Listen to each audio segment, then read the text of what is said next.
to the platform, and then shook someone's hand and walked away. It's just, so expect a moment here from Mr. Lee Greenwood singing "God Bless America." I think that, yeah, that's going to be in a little while, but before that, I heard that some more people are arriving. Oh, really? Okay. Yeah, so I think former vice presidents are going to start to arrive next. So we're waiting on that. But I agree with you. Music is a very important part of the inauguration. And I'm looking forward to all of the performances that we're going to hear today. Friends, let's hear from the Speaker of the House, Mike Johnson, and Steve Scalise, respectively, from Louisiana. I think you'll be touched by this video as well.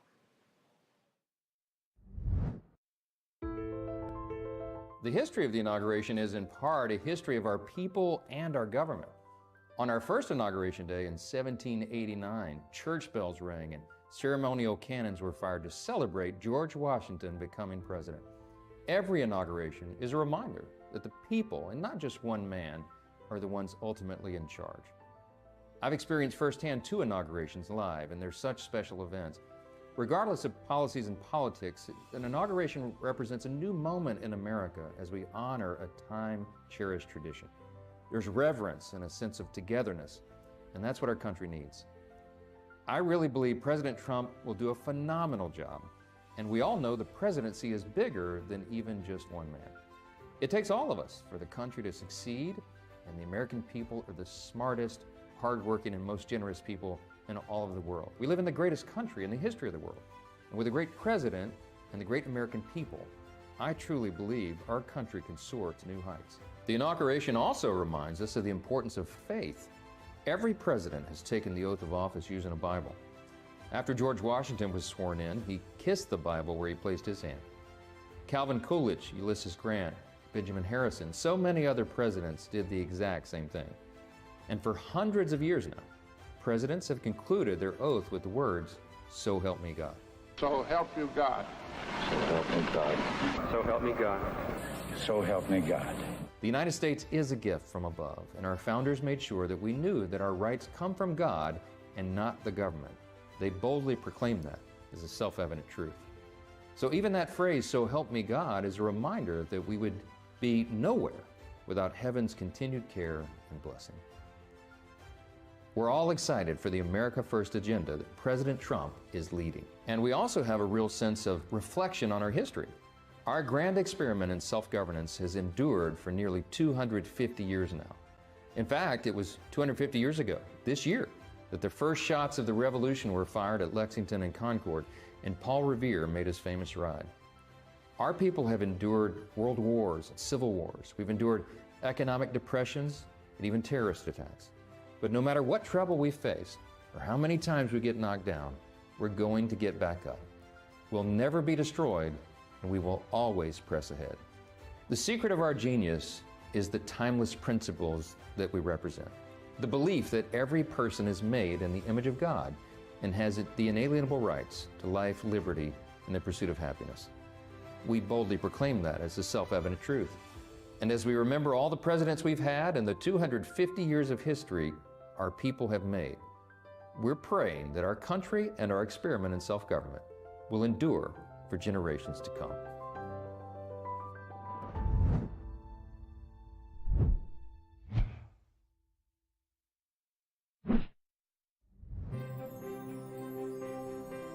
Presidential inauguration is so important to our country because this shows the peaceful transfer of power from one president to the next. And it's not just important to the United States, to people all around the world. It shows what a real democracy looks like, and it reminds everybody why the United States is such a special place. Every presidential inauguration is an opportunity for the new president to lay out their agenda for the country and their vision, especially to show the people of the nation what's ahead, that shining city on the hill. And for Donald Trump, he becomes only the second person in history to come back as president a second time. And so as he becomes the 47th president, I'm sure President Trump's going to be laying out that vision for the nation, how we can get our country back on track and show opportunity and optimism for all Americans.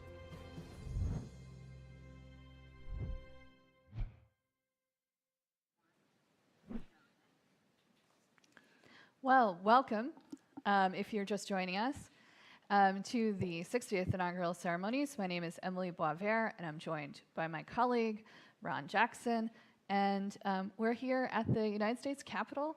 We're looking at the east front of the Capitol building right now, and we're waiting for everyone, anxiously awaiting for everyone to arrive here today for the 60th inauguration. Emily, that last video, I'd like to highlight what the House Majority Leader, Speaker Solis, referenced about inaugurations. And I wrote this quote down.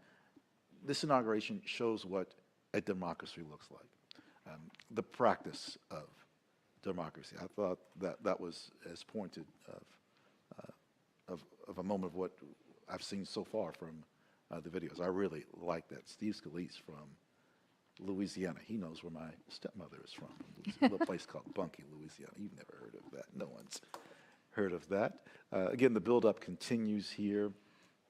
By the way, just the cloud cover just kind of split here. Look at that flag. Oh, that's a great shot down Pennsylvania Avenue. So That's the first one we've seen of this, right? Right. Of this view. Right, so to your left-hand side, those are the Smithsonian museums, and then right ahead, right there in the middle, is the Capitol of the United States. Pennsylvania Avenue Northwest. Well, normally that would be a site of parade, but this year is going to be quite different in terms of a parade. Well, that wind is increased since we came on at 8:55 Eastern time. That is, again, this was forecasted. Yeah, but you can really, I mean, it's a cold day, but it's a clear day, so you can see the hills in the background. That's Maryland, believe it or not, because the district is, well, it was part of Maryland originally, and then they carve out this federal district, this federal city of Washington, and designed by Pierre-Charles Enfant. So we have these wide avenues that lead to the government buildings like the U.S. Capitol. All names that of French origin Emily will pronounce. It goes with the last name. You're going to learn all of the French names. You know, the black flag underneath the Stars and Stripes, we also have that flying in the rotunda. Yeah. And a lot of people ask us, especially international visitors, about the flag. Would you like to talk a little bit? The Prison War Missing Action flag was really ordained when President Reagan President Reagan was inaugurated, if I'm not mistaken, and we've had a particular flag looking like that in the rotunda since the 1980s. You just mentioned about tourists. Please do not touch flags in the rotunda. Don't do it. Don't even think about it. It's not that you're trying to be disrespectful or insensitive. You just may not know, but please don't touch flags. Speaking of flags. Back in the rotunda. Yeah, look at all those flags. Well, I recognize, of course, the American flag. In ROTC, I at times, I was part of the color guard. And this is, of course, I was much younger. That is something to hold those streamers, of course, to hold the American flag is a great privilege. As the camera is in this particular zoom, Emily, the three women to the left of the American flag, there's a name for them, the Portrait Monument. And I know we're going to see the rotunda a lot, but just very briefly, who are the women? Oh, I think, well, we'll definitely talk about that before too long, but I believe that there are some members of the cabinet coming in right now, and cabinet spouses are also arriving. So we have these huge buses. With Marine One. With Marine One in the background. And for those that have history of the Capitol, but you're not familiar with the new Visitor Center, those skylights, yes, they are new for some. But we anxiously await who's... A part of me can't believe that Marine One is on the roof of essentially our office, the Capitol Visitor Center, right? That's true. We anticipate Cabinet designees coming, the Chairman of the Joint Chiefs of Staff and the department heads will be here shortly. Well, America is really on display when it comes to inaugurations. I don't know about you, but when I was coming in today, I felt like every bus, every mode of transportation has been requisitioned for this event to make sure everybody gets there on time, make sure the streets are clear. We anticipate seeing Mr. Musk and Zuckerberg leaving these vehicles. They've had a long 2 or 3 days. This, we're being selfish, or perhaps I'm being selfish in talking about the event for today, but this started, this crescendo to get us to this point has gone on for a couple of days. With no shortage of people gathering around. We'll give us a few seconds, take our time with this.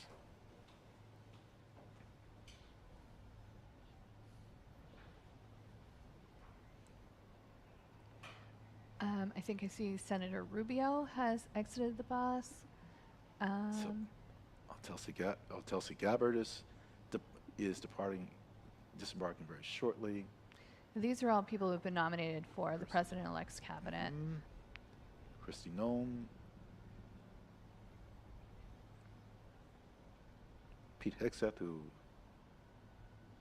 Is that him out front, I believe? With his hands in his pocket? Yes. Without an overcoat? I believe so. This potential Secretary of Defense. Well, he's a military guy. Is this just a mere brisk day for him? He's going to be fine. Yeah, so it looks like they're getting a military escort into the Capitol. And I see United States Marines. That's what I see. Mm-hmm. Use a Marine band, Marine escort. Yes, but I do see Air Force personnel. Look, Military District of Washington, all 6 participating. We're going to hear a little later, I think, from the Coast Guard band.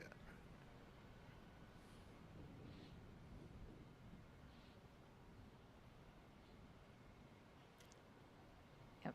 There's so much that goes into planning for all of these people to come to the Capitol building and gather together for this ceremony. All the little pieces, we're seeing all of them right now. Emily, I saw people running in shorts on Capitol Saturday. Yesterday morning, breezy. Then conditions changed. It was cold. It was windy. You wouldn't know, but look how beautiful the day is. It looks clear, but I'm telling you, it is very cold. Oh, and there's another shot of the Capitol right out front. Oh, Pennsylvania Avenue Northwest, yes. Yeah. It's about a mile and a half between the Capitol building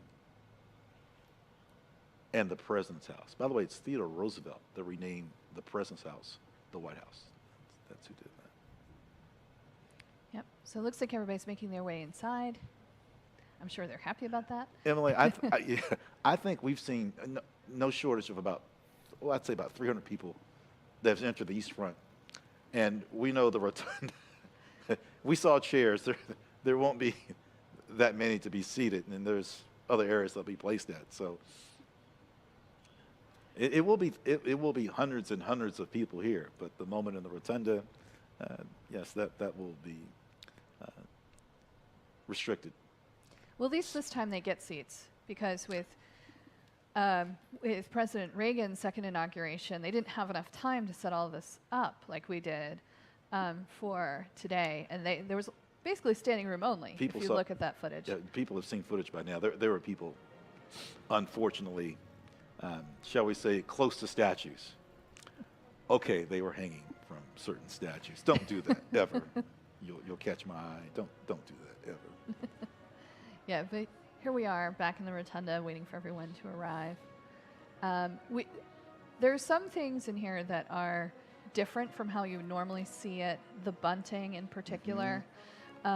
They've added for inauguration specifically. Usually that's not here. We're a little more pared back, typically. Yes. Ladies and gentlemen, Oh. former Senate Majority Leader, the Honorable Mitch McConnell, accompanied by the Honorable Elaine Chao. Senator Mitch McConnell just being introduced from the Commonwealth of Kentucky, and his wife, former Secretary of Labor, Elaine Chao.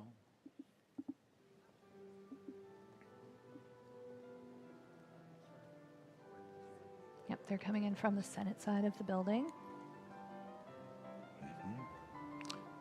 Senator Mitch McConnell, who is no longer in leadership, but still very prevalent.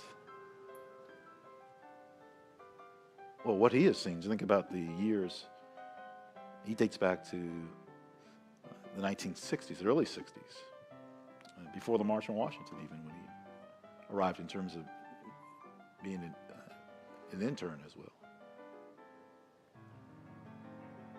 Think about this. They just introduced the former minority and majority leader of the Senate, and President-elect Donald Trump won't be sworn in until approximately noon. Now, again, stay with us. Even beyond the inauguration, the National Statuary Hall with our luncheon, the President's Room, the sign. There's a lot to see. That's right. Now, we've been talking about how cold it is outside, right? Yes. Did you notice when we were watching the inauguration that people weren't wearing hats? Didn't When we notice were that. in the video. Did notice that. So, which president was last, do you think, to wear a top hat? Well, did not President Kennedy take his hat off? He did. Well, he has good hair. I mean, who would? Yeah. Yeah. But now it's a stovepipe hat is what we're, in terms of tradition, right? That rather direct presence. It's kind of sharp. I've never worn one. No? No, I've never worn a stovepipe hat. That might change. Next time you come to a tour at the Capitol, look for Ron and his stovepipe hat. Well, I mean, we're still just waiting for more people to arrive, but it's a... Let's see what we can see here. Yeah, I'm trying to... Oh, Mr. Zuckerberg entering. Who is that with that stunning white coat? What, that's really sharp. Oh, Mr. Bezos, Jeff Bezos just came. Thank you to our spotters. We should have said that. Thank you to our spotters.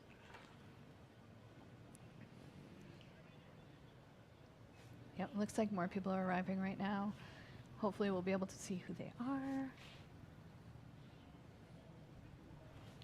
Oh, and yes, it looks like they're going into the carriage door on the Senate side and then moving across and over to the House side again.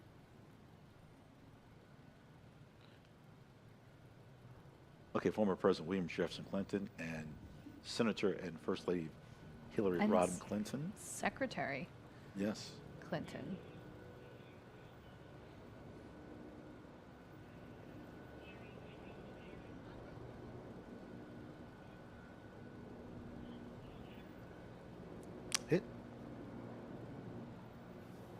It's 1996 inauguration. I remember walking down the street from the Union Station. There it comes. Oh.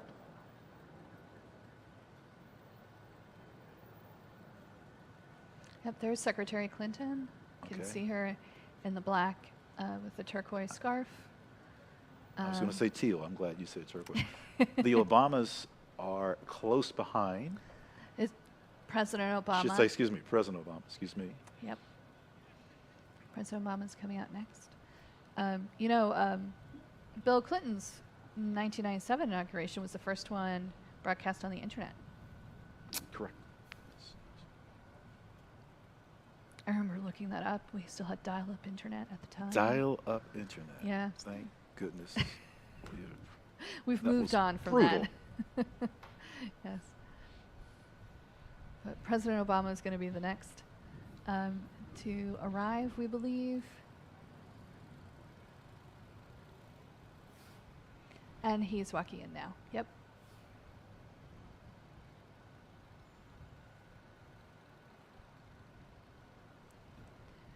So it looks like everybody's coming out for this. There he is. There he is. I can. Look at that distinctive walk. Yes, I was going to say the same thing. And without a coat, without a hat. He feels nothing waving at someone. Yep.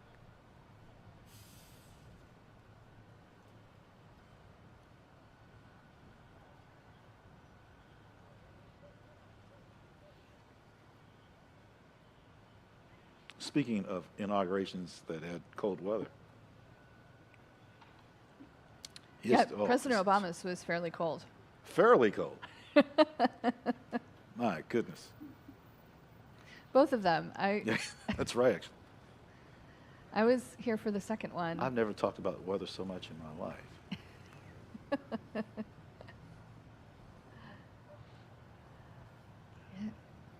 can see just more people arriving on the east front.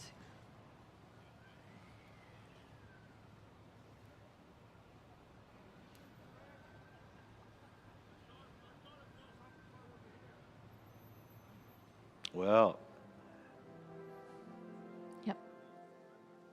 just inching our way towards And you the can oath hear of office. You're going to remark about instruments, the band. you can hear the Marine Band again. People taking their seats.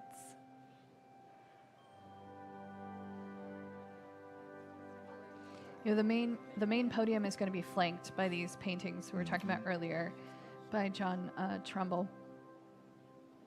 And these are all based on the really the founding of the United States. It starts, we have revolution scenes. Oh, here we have more people arriving.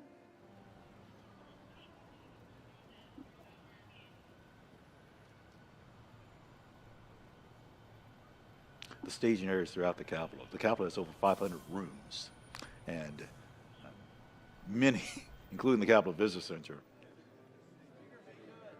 will be used. Is that Majority Leader Scalise? No. I think you're in the red tie. Yes, black suit.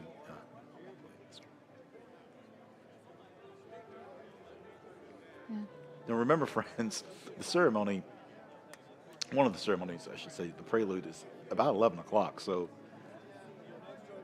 again, we'll get there. I know it's 10:21 Eastern time. We will get there.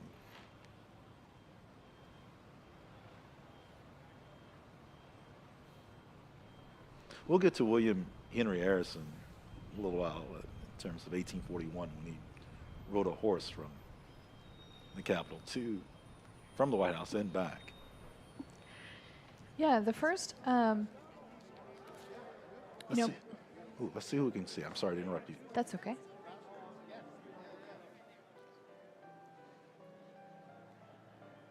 Oh, I think I saw Senator from Arizona Oh, in that shot.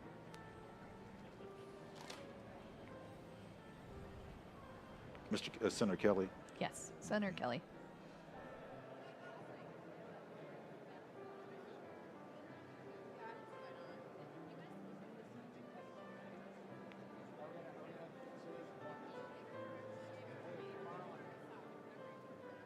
That piano's beautiful. It is, I was going to say, the keyboard or piano. Yeah, that is lovely in the background.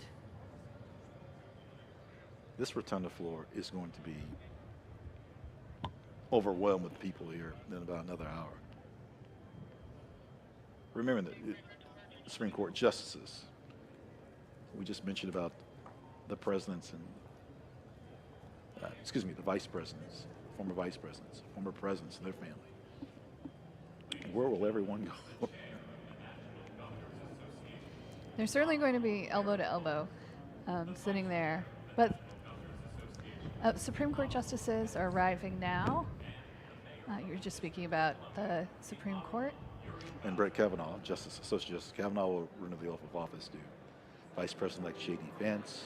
Chief Justice John Roberts will give the oath of office to President-elect Donald J. Trump. And that is, I mean, that's in the Constitution, that the Chief Justice gives the President-elect the oath of office. And so that's a tradition. that is set.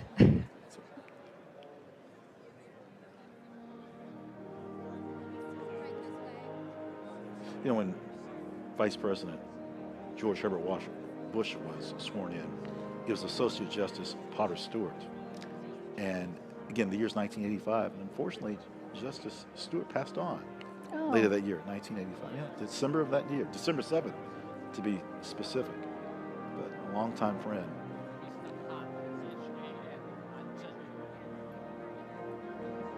Of Vice President Bush.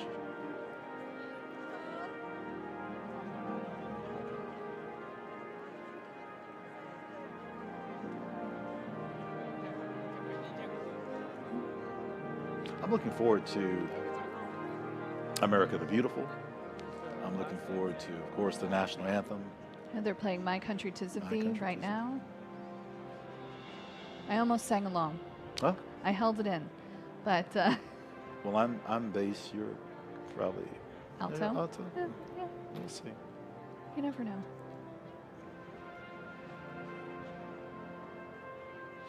We've yet to talk about the House and Senate Sergeant at Arms. Oh. They're responsible for this, along with JSIC as well. When I say responsible for this, it's so many agencies that are involved. But the Senate Sergeant at Arms, Lieutenant General retired Eric Gibson, House Sergeant at Arms. Ready. Post. Oh, here's the ready post. That just alerted me as a military man. There's all this coordination that goes with Capitol Police. What a Herculean job it is for Capitol Police. I mean, everyone with credentials. Right, and we also have help of outside police departments and the National Guard. All of them here. Of attending physician has to be pleased. I shouldn't say pleased, but moving the inauguration inside. That certainly helped them. Let's be honest. This would have been a tough day outside to tend to people. And just think about that. The gates would have opened at 5 o'clock. 5 o'clock.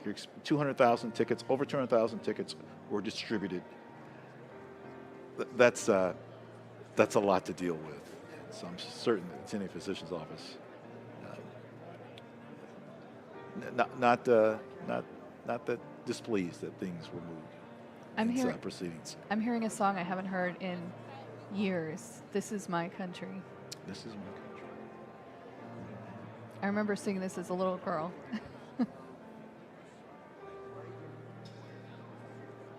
Yeah, we've got, so it looks like members of the House are coming in from the House side of the building. Members of the Senate are coming in from the Senate side of the building. We have governors, the Yes. mayor of the District of Columbia, Mayor Bowser. The Librarian of Congress is Dr. going to be here, Hayden. Dr. Hayden. The first woman to be the Librarian of Congress. Also Thomas Austin, we mentioned him before because he's our big boss. We're going to mention him again, probably. The architect of the Capitol. Well, this is a great march. I'm trying to place it, though. So am I. Give us a few seconds. Well- Yeah, Emily, ceremonies. I mentioned the rotunda is ceremonial. And besides inaugurations, besides Lion and States, we've had statues unveiled here, Remembrance Day, victims, survivors of Holocaust Memorial. Quite a few ceremonies have happened. You know, we're talking about President Reagan in 1985 for his inauguration. Think about the planning for him. That happened the afternoon before. So it happened Sunday afternoon. The Joint Congressional Committee on Inaugural Ceremonies found out, if I'm not mistaken, it was announced Friday. So Right. they've had just a little more time to coordinate. Now, again, it doesn't make everyone happy. There's a lot of people that just simply you can't put 200,000 people in the Capitol building. There's not enough space. So Yes, we have 2.5 million visitors a year, but not all at the same time. right. Right? So, but, you know, I was just thinking about the Marine Band a little bit because they're playing right now. I think, of course, someone will tell me if I'm wrong, but the march that they were playing is one by John Philip Sousa, John Philip Sousa. who was born in the district. He was the director of the Marine Band. You know, real influence on the patriotic music that we think of today when we think of American marches and American music. It's really John Philip Sousa who's one of the, you know, the main influences in that type of music. There's so much named after him. There's bridges named after him, schools. He's buried Congressional Cemetery in Washington, D.C., which is just down the road a little bit from the Capitol building. Again, we're looking at the rotunda. This is the west side of the Capitol, these Revolutionary War paintings that we just seen at the base. Again, the buildup continues.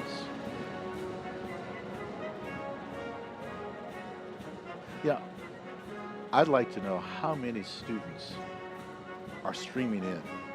You know, we were younger, inaugurations, you went to school that day. You went to school that day, and then you knew it happened. But now, with everything that's available to people, students now in their classroom are able to stream. Perhaps they're streaming our YouTube feed now.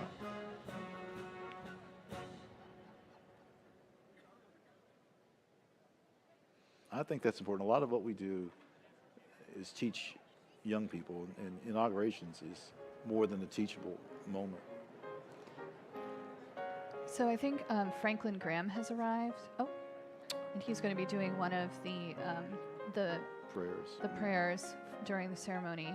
His father, Reverend William Franklin Graham, Billy Graham's statue was unveiled May 17th of last year. That statue is placed in the crypt. His wife, Ruth, is behind his left shoe. Yeah, That's, speaking of ceremonies in the rotunda, Reverend Billy Graham. Oh, there we go. There There's he is. Franklin Graham. Oh, and there's, I believe that's Cardinal Dolan next to him from New York. He's on the program.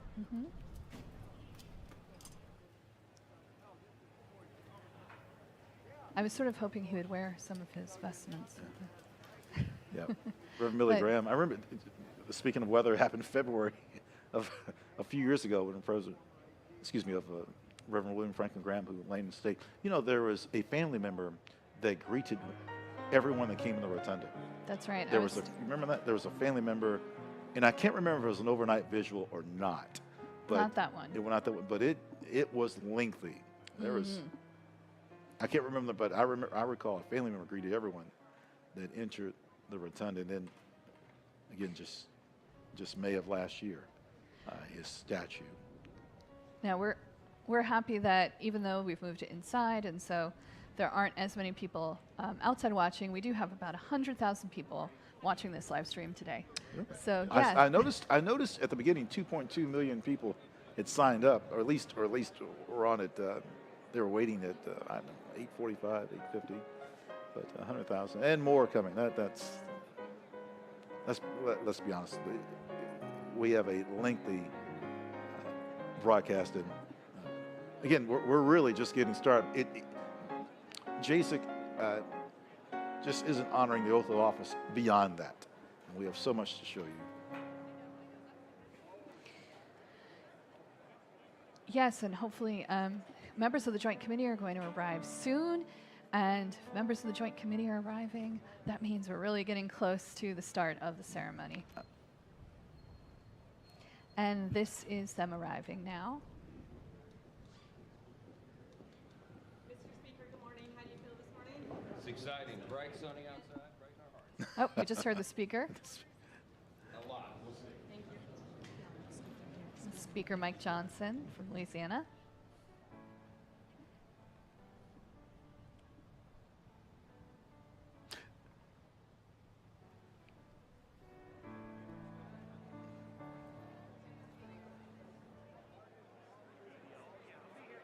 This isn't a trivia question, but I'm going to give one.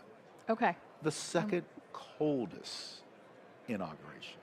the second coldest. We know the coldest. Everyone knows the second coldest. So I'm just going to throw out I three. think I know it. You do? Is it Ulysses S. Grant? Yes, it is. Can't fool anyone. Yes. Yeah. 20 degrees. In the morning, it was 4 degrees. Yeah. Ouch.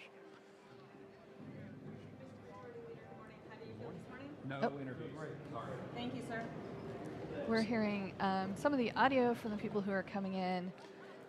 The Speaker's office is close by. We should mention that the Speaker's office is just off the side of the house side of the rotunda.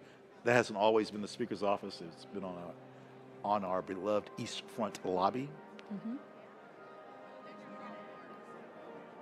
Matter of fact, it was under Speaker Newt Gingrich that the Speaker's office moved to its present location. What's your message today? Sir, thank you. How quickly are we filling up? I know, you said it was going to happen. Well, much sooner than I thought. Yeah. Well, there are 535 members of Congress, right? So everyone gets a seat today. Plus, Yeah, you mentioned plus cabinet members, cabinet members. Chairman, Joint Chiefs of Staff. Yeah. Our boss has a seat someplace. I'm looking for Mr. Austin. He's probably working up until the very second. And the delegates from the territories and District of Columbia. I think we mentioned Mayor Muriel Bowser and the governors and all sorts of people coming here today.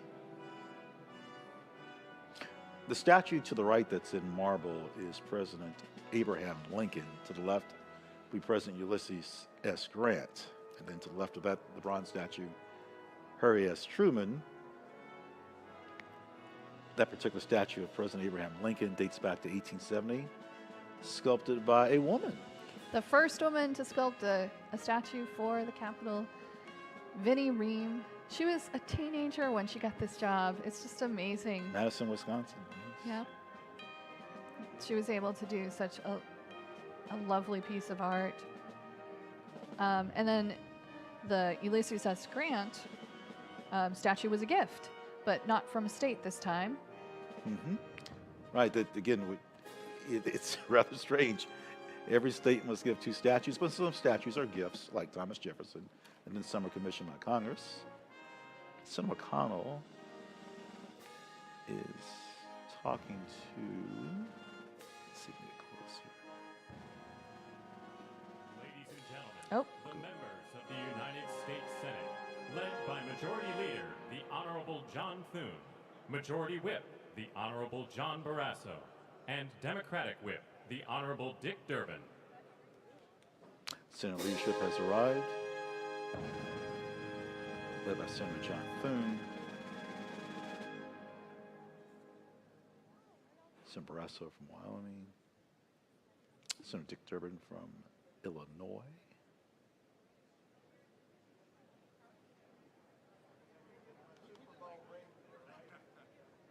Yes, everyone just taking their seats. Getting back to the Lincoln statue about Vinnie Ream, she's a wonderful story. She's buried in Arlington National Cemetery. She married an Air Force officer, the last name of Hoxie, H-O-X-I-E. I may not pronounce his name, just. Oh, I think I just saw Senator Booker. Cory Booker from New Jersey. Yep. He's got the blue tie on. I think that's him. Senator John Cornyn. Yeah, Senator John Cornyn with the noticeable silver hair. It's white. Red tie. Yeah, this is more of the Senate coming in to take their seats. I see Senator from Pennsylvania. Oh, Elizabeth Warren. Peterson. She's wearing purple today. Oh, I see her. Yep. Senator Fetterman is in shorts. That's my first oh my moment. I'll leave it at that. He's wearing a black hoodie. Okay.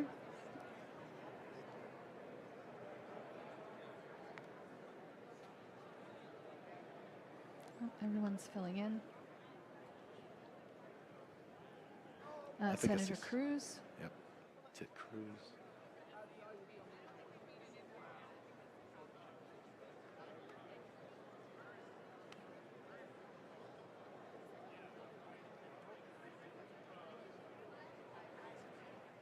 Don't worry, friends of the House. We will be, when they file in, just trust us. We will. Yeah, some of them have already come in, but we'll pick them out as well.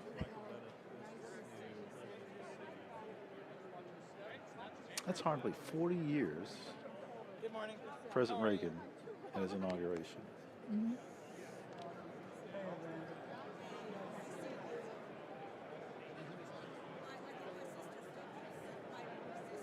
I'm told by former tour guides and just Washingtonians, that was a cold, cold day.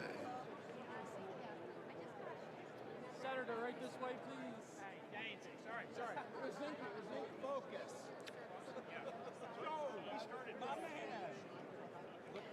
We just found out that the presidential motorcade has left the White House. So they finished their tea, and they're going to be arriving in just a few minutes. Of course, we're going to speed down Pennsylvania Avenue because they've got a motorcade and come right over to us. They're not taking a horse like President William Henry Harrison? No. No, they are not. The horse's name was Old Whitey. President William Henry Harrison in 1841 rode a horse without a coat and hat. And we'll talk about the words a little later, but gave his address and went back to the White House, and I think we know what happened after that. Well, I've this year the chair of JSIC, of the Joint Committee on Congressional Inaugural Cemetery.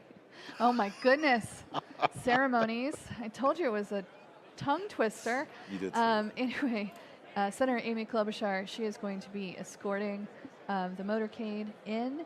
So, like we said, when the members of JSIC arrive, that is when all of this starts.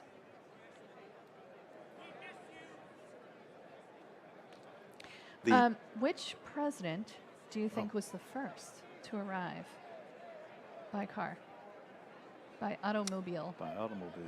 Mm-hmm.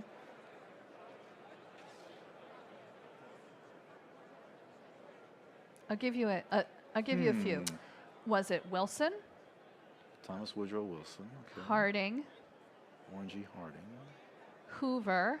Herbert Clark Hoover from Russ Branch, Iowa. Or Teddy Roosevelt? Why do I think Theodore Roosevelt would have rode a horse? Well, I mean, that is the image we have of Theodore Roosevelt, right? I'm going to say Theodore Roosevelt. It's actually Warren G. Harding. Warren G. Harding. 1921. He's the first president to ride to the ceremony in an automobile. He should have taken a horse. Would have been faster. He would have. Well, I don't know what kind of car he had. I just know he came to the car. And as we're watching this, trying to pick out some more people to talk about so that we can tell you who we're seeing here. It's a lot of blue suits this year. I was watching your commentary from the last inauguration. I remember that Janet said a lot of the ladies wore teal. This time it's definitely navy blue. Seems to be, yes.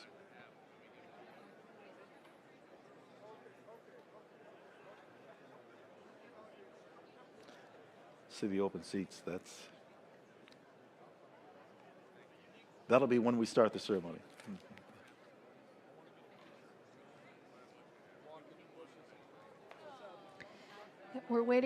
We're just waiting for the presidential inaugural arrival, and as soon as they show up, we are going to show you some footage of that.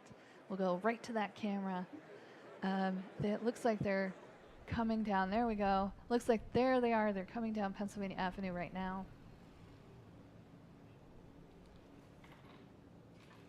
On their way.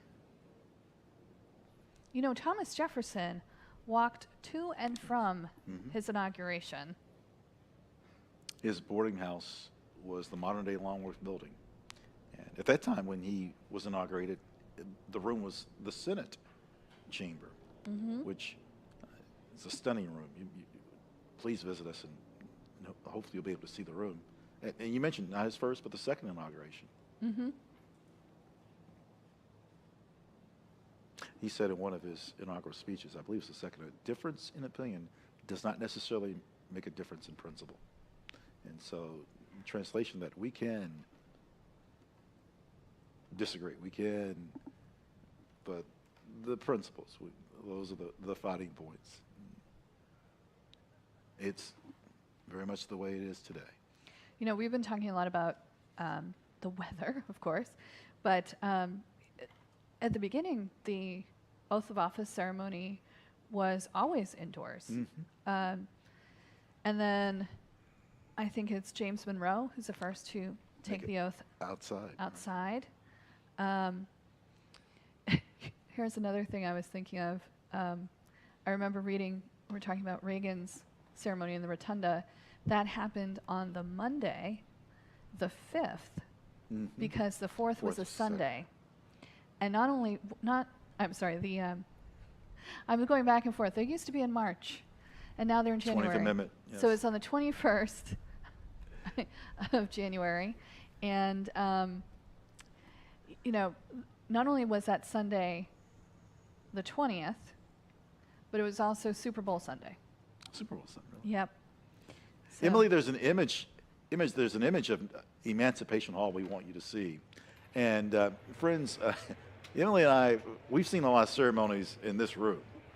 And this is where, again, the rotunda can only hold so many people. So you have others, I shouldn't say that's not a polite word to use, others, but those that were not able to make the rotunda are going to our relatively new visitor center. I shouldn't say relatively new. 2008 when it's opened. And so this is another staging area. This is another view of the presidential there motorcade. we go, presidential motorcade arriving.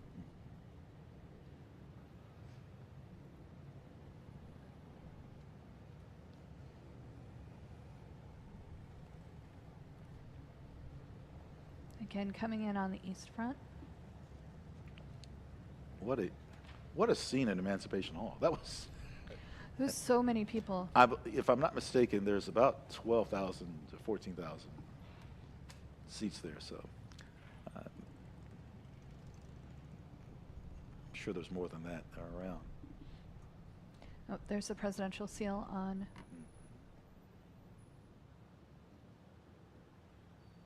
the car, so everyone's coming in.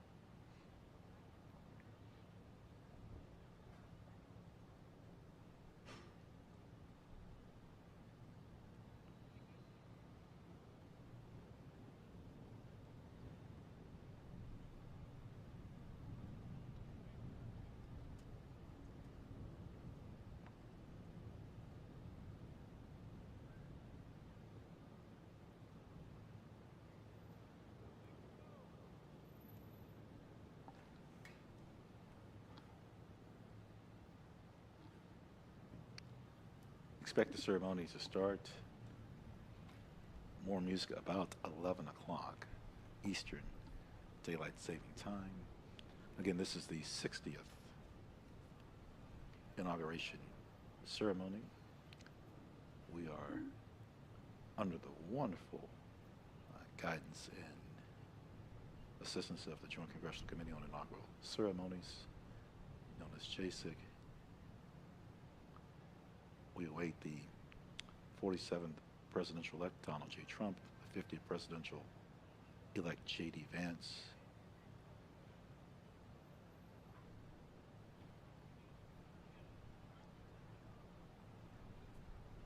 Again, this is the Senate side. We call this the carriage door. Right, and as we watch the presidential motorcade arriving, we're going to be listening to Lee Greenwood sing in the Rotunda.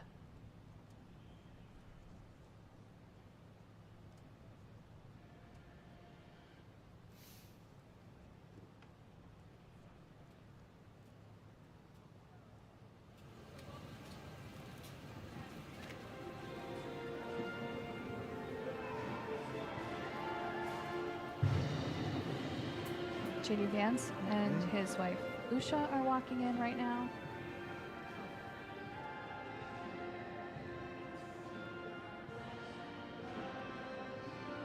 Well, let's.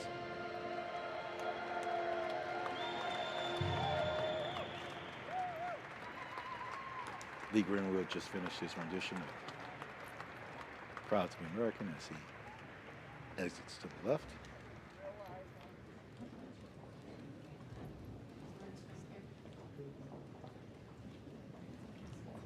Good morning, sir.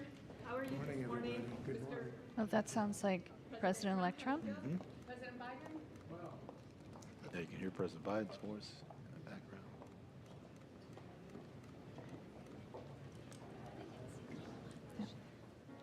President Biden sworn in 78 years of age. President Donald J. Trump shortly will be sworn in 78 years of age.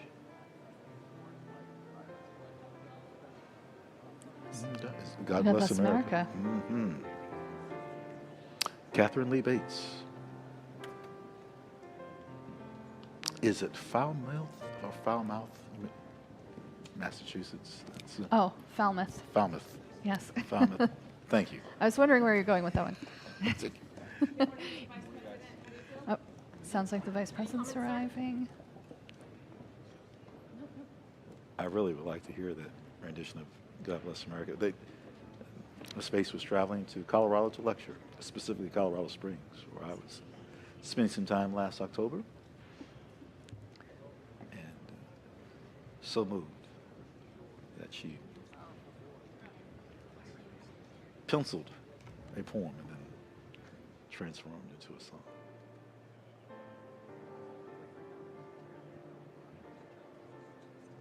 Hope you're enjoying our time with us. Thank you so much for those of you who have been with us since 8:55 Eastern Time. Yes, we're just waiting for everyone to arrive right now. I'd like to know what type of piano that is.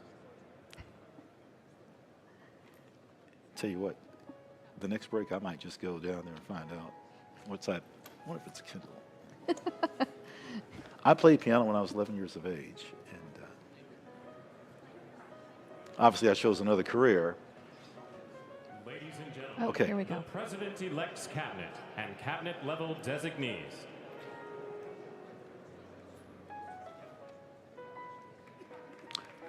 President-elect Donald J. Trump's cabinet and designees approaching.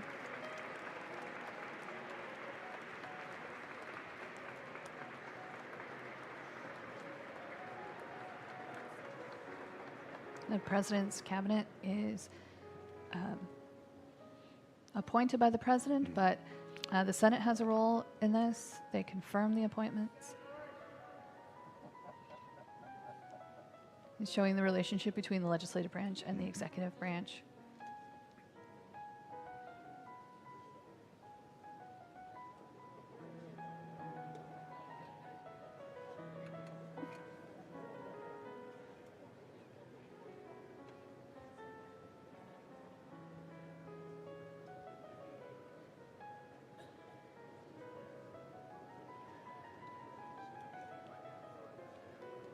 Once they file in, Emily, this reminds us on tour, you're getting people assembled Right.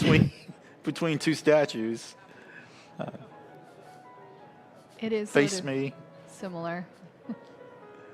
anticipating the diplomatic corps to be introduced very shortly.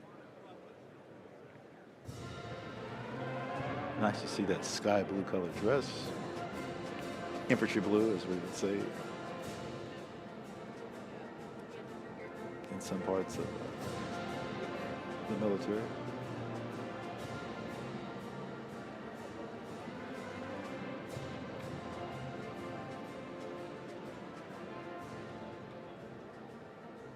I just know someone with a cowboy hat on. Okay, I missed that person. You know, the members of the House of Representatives wore hats until about the 1830s. And the Senate took off their hats in the 1840s. That was a big deal. You used to wear your hat inside all the time in the 1830s. House said, okay, let's not do that. And the Senate continued to the 1840s. Thus, one of the many differences.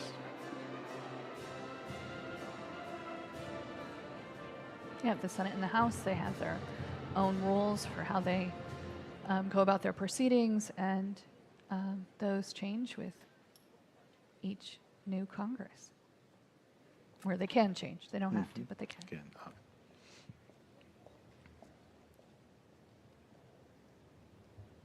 when the music's docile, that tells us what?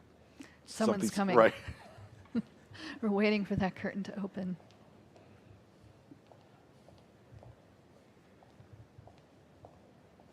The announcer is from the military district of Washington, and wonderful voice. Don't know the person's name.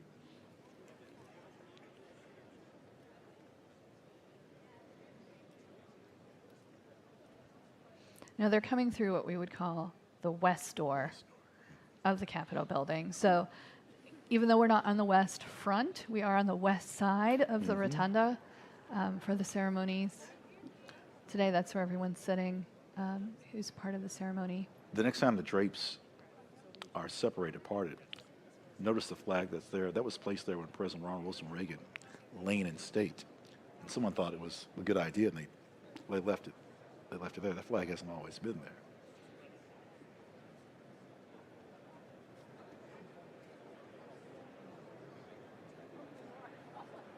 It's one of those things that, oh, here we go. Someone's called the room to attention.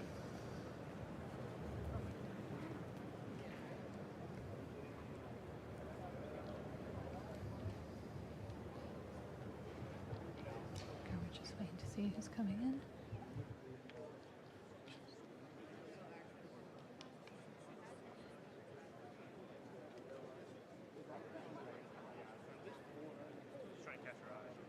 Well, Mark Zuckerberg, Jeff Bezos.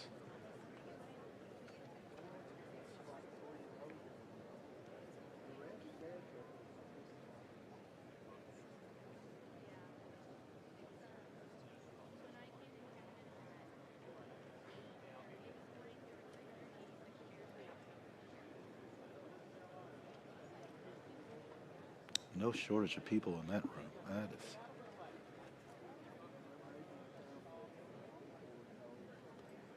I think President Reagan, we had, I believe it was about 900 people approximately. Yes. Yeah, but that was standing room only. So, It won't be, no, yeah. 900, no. Not Well, today. What I was going to say before we were called to attention Right. was that one of the iconic pictures is of people coming into the rotundas. They want their picture in front of that American flag as they come on in and fill in the space and go on tour. You know, the Capitol building used to be the biggest building in Washington, D.C., and so it was always hosting events. And you can see in this photo or in this video how you could have a really large ceremony inside in the rotunda specifically. 96-foot diameter of the rotunda, 108 windows. Oh, for 180. Well, it's One- 360 degrees in a circle. So.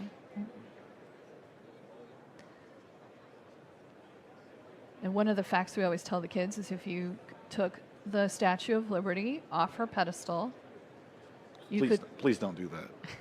please don't do that, but if you did, You could, you could fit her inside the Capitol Rotunda, and she'd still have almost 30 feet to spare. So, look, Tim Cook has just come in.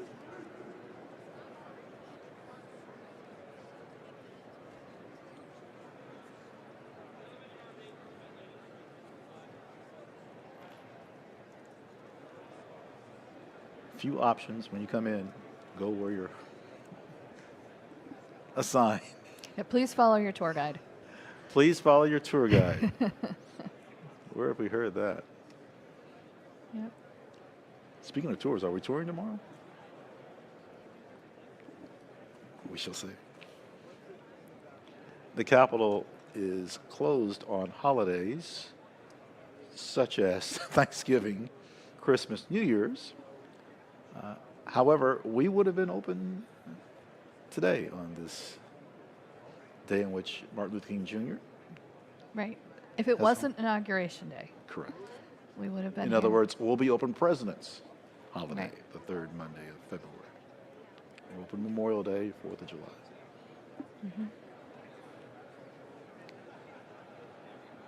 Please check our website, visitthecapitol.gov, to see about operations for tomorrow.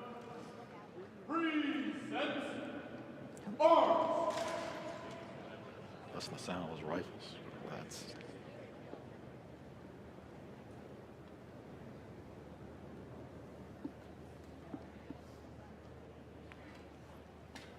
It is approaching 11 o'clock a.m. Eastern Standard Time. I'm Ron Jackson.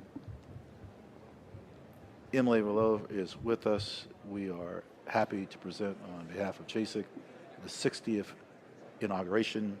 President-elect Donald J. Trump will be sworn in by Chief Justice John Roberts shortly. When I say shortly, in about another 45 minutes. And Associate Justice Brett Kavanaugh will swear in Vice President-elect J.D. Vance. Between that time, a lot to observe, including the announcement of the Supreme Court justices.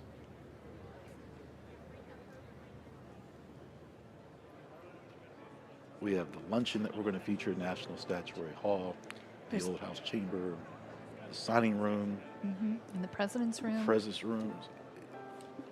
There's a lot. There's more than that. And we're going to be with you for it all. Thanks. We've been 2 hours just like that. Flew by. 2 hours. Have you ever given a tour 2 hours? Yes. My goodness. Yes. There's. Have you, Ron? I think you have. Oh, so get me started. I might do it after this broadcast. I'm feeling motivated. We're looking out.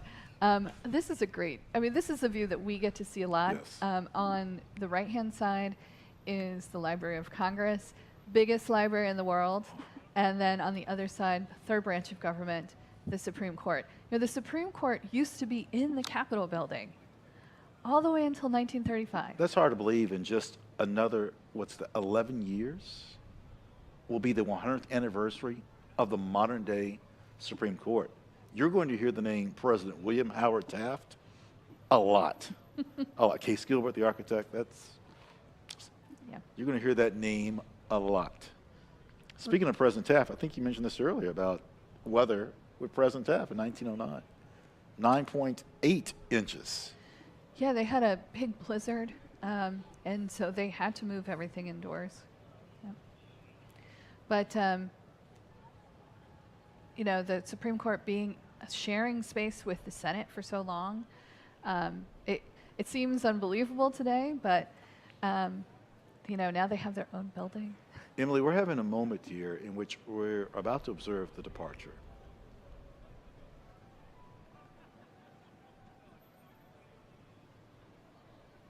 Ah, yes. Well, right. The setup for the departure is going on at the moment. So you see Marine One. Right. Yep. So that is. There was a question as to whether or not the weather would be good enough today for Marine One to take off, but it has been cleared. So we're happy that it's there. And it sounds like we're taking our seats in the rotunda. I heard. It's that time, 11 o'clock, the ceremonies. That piano player, I hope that person, I'd like to know that person's name again. Acknowledgement.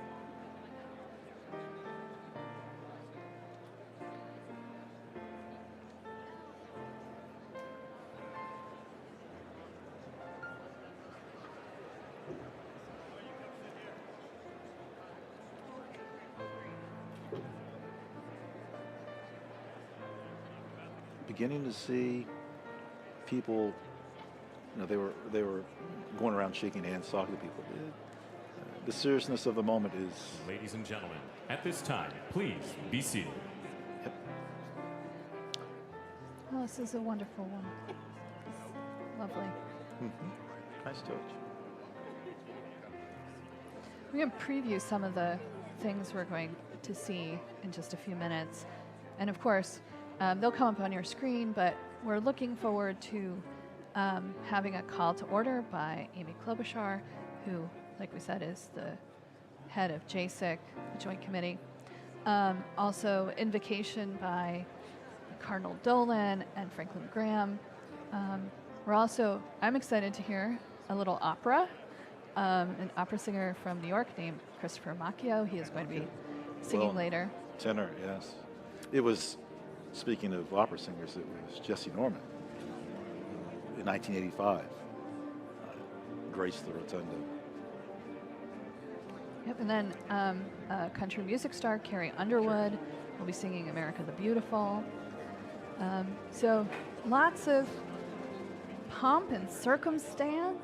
It's a very important event for America, but also a lot of great music. I liked our last shot from the East Front. It was showing the preparation for the departure. Again, this is just so many pieces that have come together. Oh, there we go. Yep. Yeah, that's a ceremony. That is a formal ceremony of the Vice President and, the President will, President Biden, Dr. Jill Biden will depart. Yeah. We'll talk about this later, but 50 years of service, that's something to reflect Celebrate. on. Mm-hmm. Yep, absolutely. And I'm just drawn to the Library of Congress in the background. But I'm heard that the Supreme Court is going to be arriving shortly. They have such a long trek from across the street to come to the Capitol building. Oh, they didn't walk, but it's long, lengthy. They didn't walk, but it is, you're right. Yeah. Of course, we have the old Supreme Court. We were talking about that a little bit earlier. On the first floor, on the Senate side of the building, we get to go in there quite a bit. So many rooms. It's such a wonderful building. We'll talk about visiting again a little later. Right. Okay, here we go.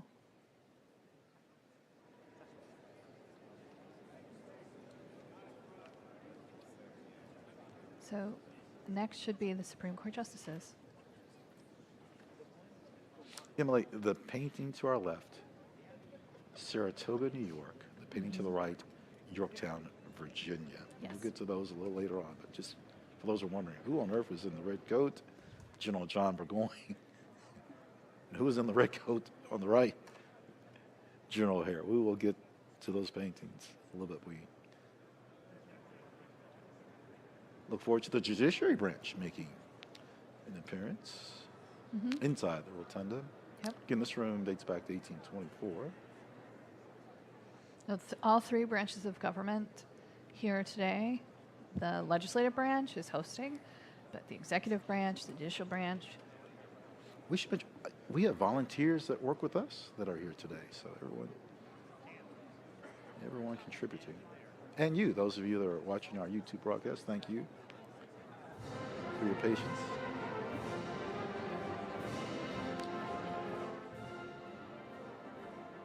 Music playing, that means just give it a second or two, right?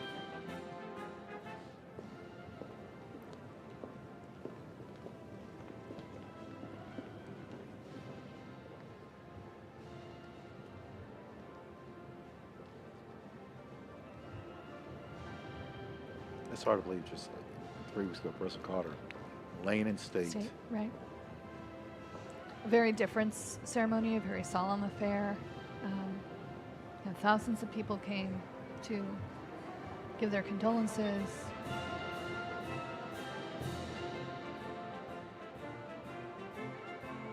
And today we're celebrating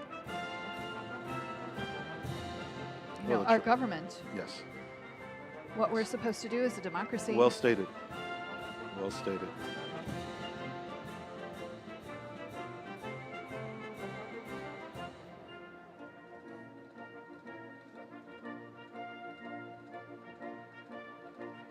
I'm thinking as I'm watching this about how here, we're on the East Coast, we're in Washington, D.C., but people came from literally all over the country to be here today. World. In some cases, in right. some cases, the world, right? And that people from all around the world are watching this, of course, but that, you know, Congress at its core, it's supposed to represent the people. That's in the preamble of the Constitution, we the people. And so here we have people from every corner of our country coming together to show who we are as a nation. I wonder what the broadcast will be like 100 years from now. West Front and beyond. Right. I mean, there are things, there are new things about this ceremony that I never thought would happen. We now have a Space Force, right? And they're part of, Space Force, yes. they're going to be part of the pass and review of the military later for the very first time. So, you know, the Constitution can be amended. That's what the founders wanted. And so we change as the world changes, as our country changes. Emily, June 6th of last year, I attended a ceremony. The astronauts who are flying over the moon later in the year with our friends from Canada, the lead commander said, when your children, excuse me, when your grandchildren fly from Mars to the moon to here, there was a tree, the saplings came from the moon. They planted it. It's a wonderful, it's not a spruce, it'll come to me. It's sweet gum. It's a sweet gum. A tree was planted last year, and you mentioned Space Force, and I couldn't help but think the astronaut said, this is going to be in the future. And Yeah. so. And I think right now we're going to listen in. This Well, land is your land. I didn't know they were going to play this, but.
Ladies and gentlemen, former Vice Presidents, the Honorable Dan Quayle, accompanied by Mrs. Marilyn Quayle, and the Honorable Michael Pence.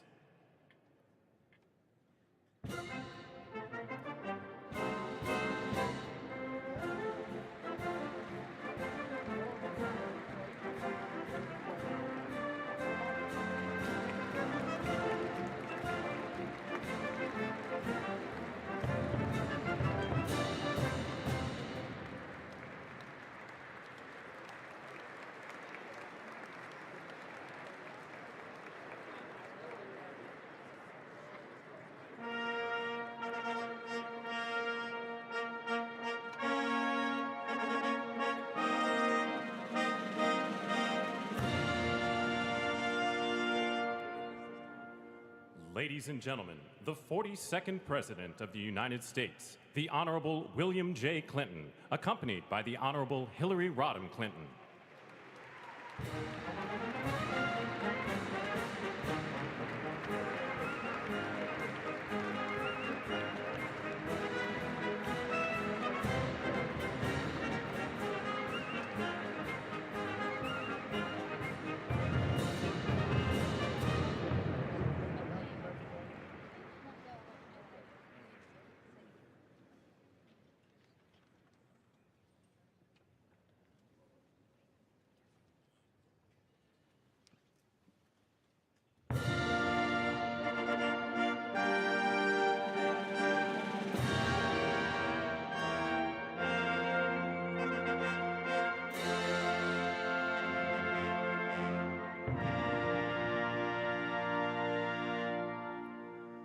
Ladies and gentlemen, the 43rd President of the United States, the Honorable George W. Bush, accompanied by Mrs. Laura Bush.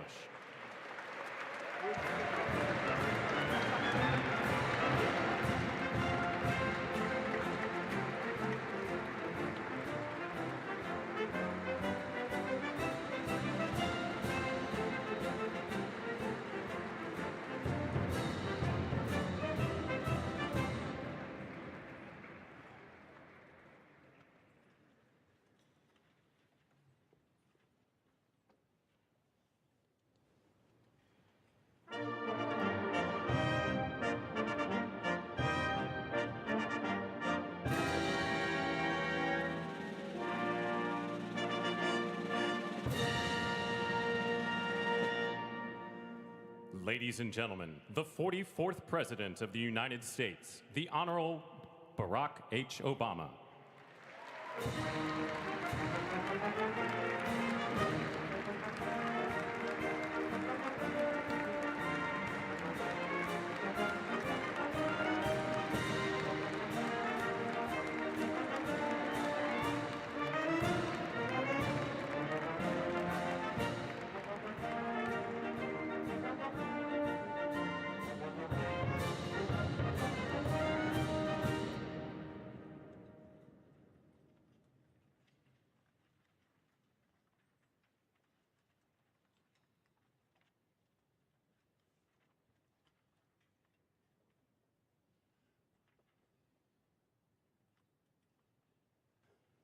Ladies and gentlemen, the Chief Justice of the United States, the Honorable John G. Roberts, Jr., and the Associate Justices of the Supreme Court of the United States.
Tiffany Trump and Barron Trump.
Ladies and gentlemen, escorting Dr. Biden and Mr. Emhoff, the Republican Staff Director of the Joint Congressional Committee on Inaugural Ceremonies, Ms. Emily Leviner, the Senate Secretary for the Minority, the Honorable Gary Myrick, the House of Representatives Chief Administrative Officer, the Honorable Catherine Spindor, and Mr. Bruce Fisher.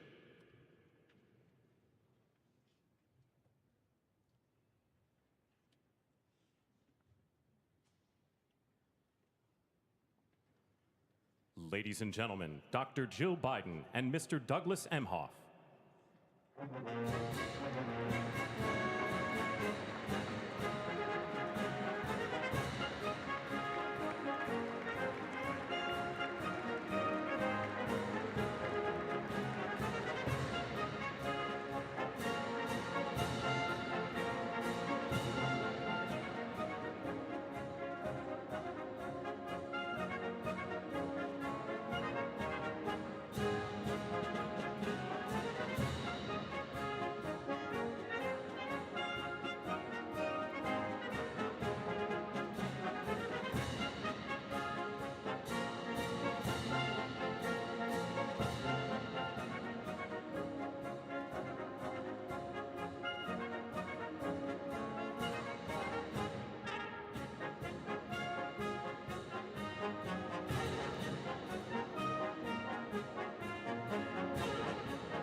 Ladies and gentlemen, performing O America, please welcome the Armed Forces Chorus and America's tenor, Christopher D. Macchio.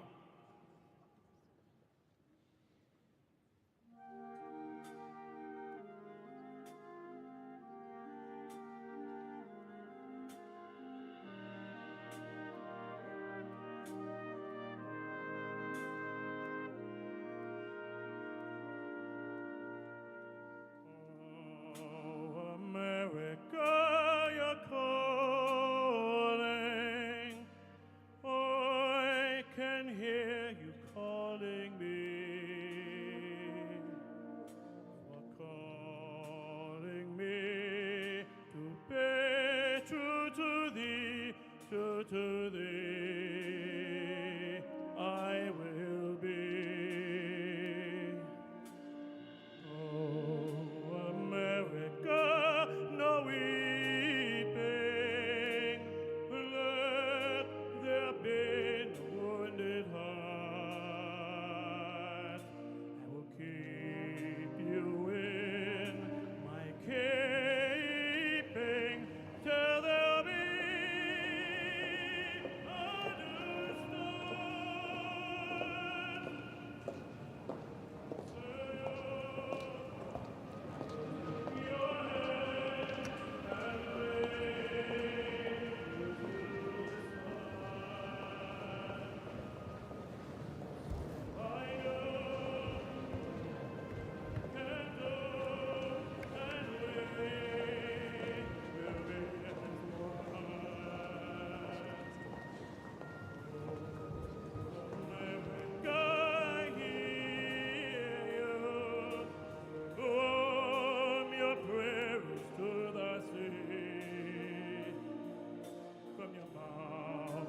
grand and all through this land you are beautiful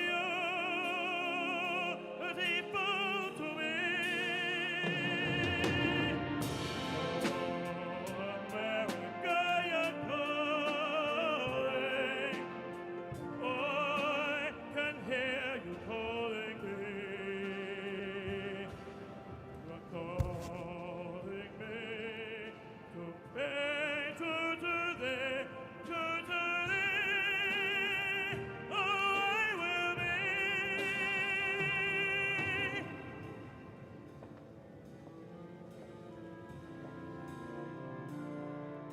And we will be as one.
The Honorable Jackie Barber, the Clerk of the House of Representatives, the Honorable Kevin F. McCumber, Mr. John Bessler, Mrs. Kelly Johnson, Mrs. Iris Weinshaw Schumer, and Mrs. Jennifer Scalise.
Ladies and gentlemen, escorting the President of the United States and the Vice President of the United States, Ranking Member of the Joint Congressional Committee on Inaugural Ceremonies, the Honorable Deb Fischer, House Democratic Leader, the Honorable Hakeem Jeffries, and Senate Majority Secretary, the Honorable Robert Duncan.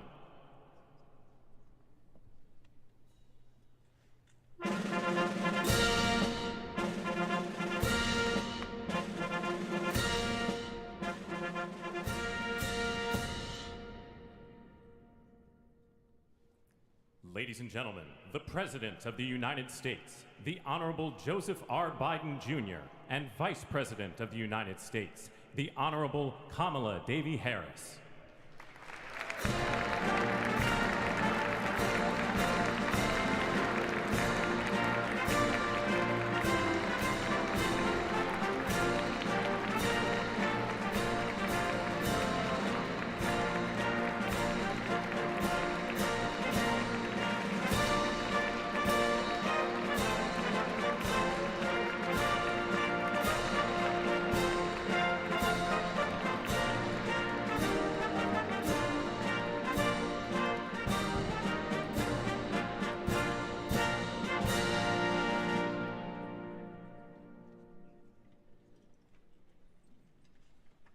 Ladies and gentlemen, escorting the Vice President-elect, the Executive Director for the Joint Congressional Committee on Inaugural Ceremonies, Mr. Michael Wagner, Senate Deputy Sergeant-at-Arms and Doorkeeper, Jason Bell, and House Deputy Sergeant-at-Arms, Mr. Sean Keating.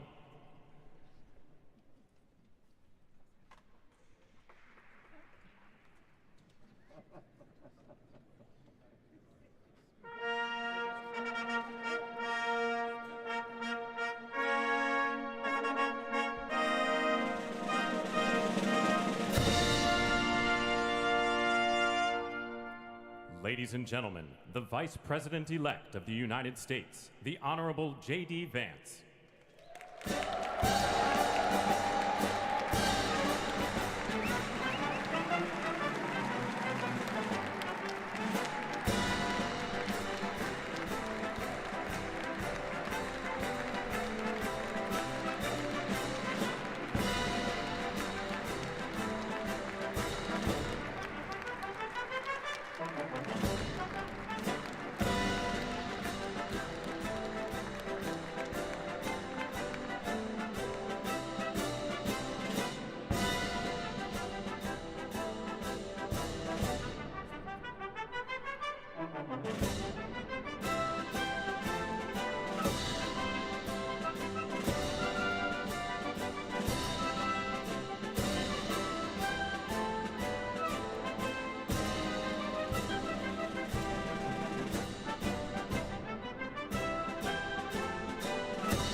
Ladies and gentlemen, escorting the President-elect, the Staff Director for the Joint Congressional Committee on Inaugural Ceremonies, Elizabeth Farah, House Sergeant-at-Arms, the Honorable William P. McFarland, Senate Sergeant-at-Arms and Doorkeeper, the Honorable Jennifer A. Hemingway, Senate Majority Leader, the Honorable John Thune, and the Joint Congressional Committee on Inaugural Ceremonies, House Democratic Leader, the Honorable Hakeem Jeffries, House Majority Leader, the Honorable Steve Scalise, Speaker of the House of Representatives, the Honorable Mike Johnson, Senate Democratic Leader, the Honorable Charles E. Schumer, Ranking Member of the Joint Congressional Committee on Inaugural Ceremonies, the Honorable Deb Fischer, and Chairwoman of the Joint Congressional Committee on Inaugural Ceremonies, the Honorable Amy Klobuchar.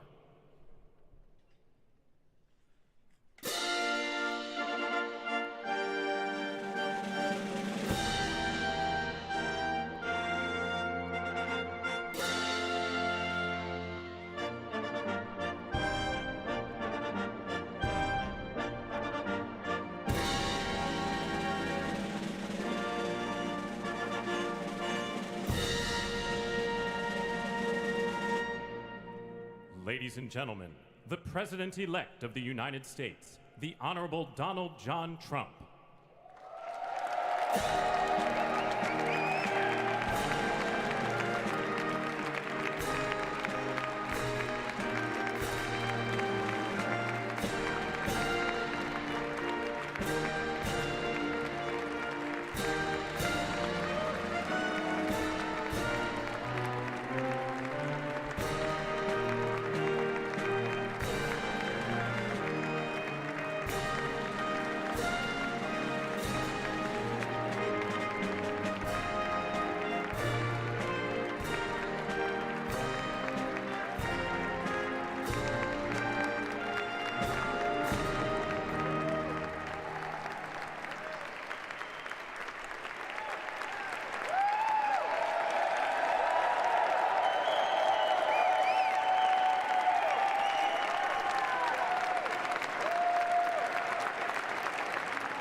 Ladies and gentlemen, please be seated.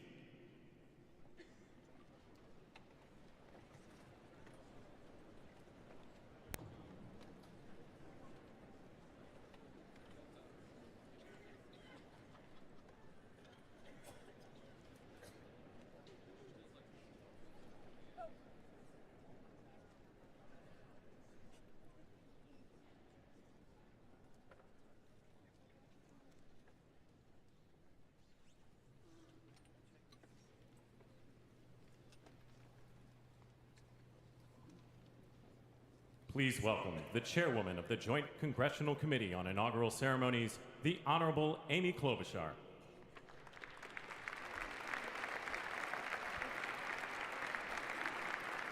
Good morning, everyone. Welcome to the 60th presidential inauguration. Today, President-elect Trump and Vice President-elect Vance will take their oaths of office, and we will witness the peaceful transfer of power at the heart of our democracy.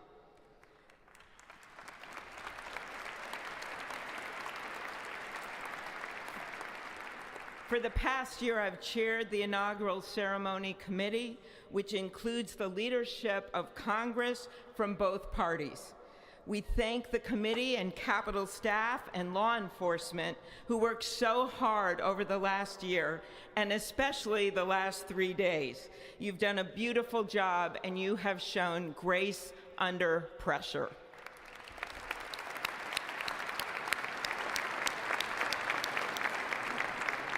Our theme this year is our enduring democracy. The presence of so many presidents and vice presidents here today is truly a testament to that endurance.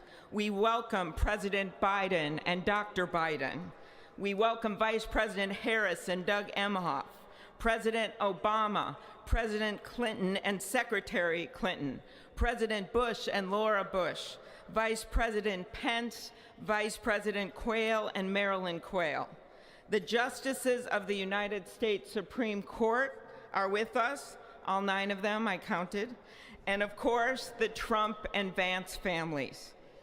This ceremony marks what will soon be 250 years of our democracy. It is the moment when leaders, elevated by the will of the people, promise to be faithful to our Constitution, to cherish and defend it. It is the moment when they become, as we all should be, the guardians of our country.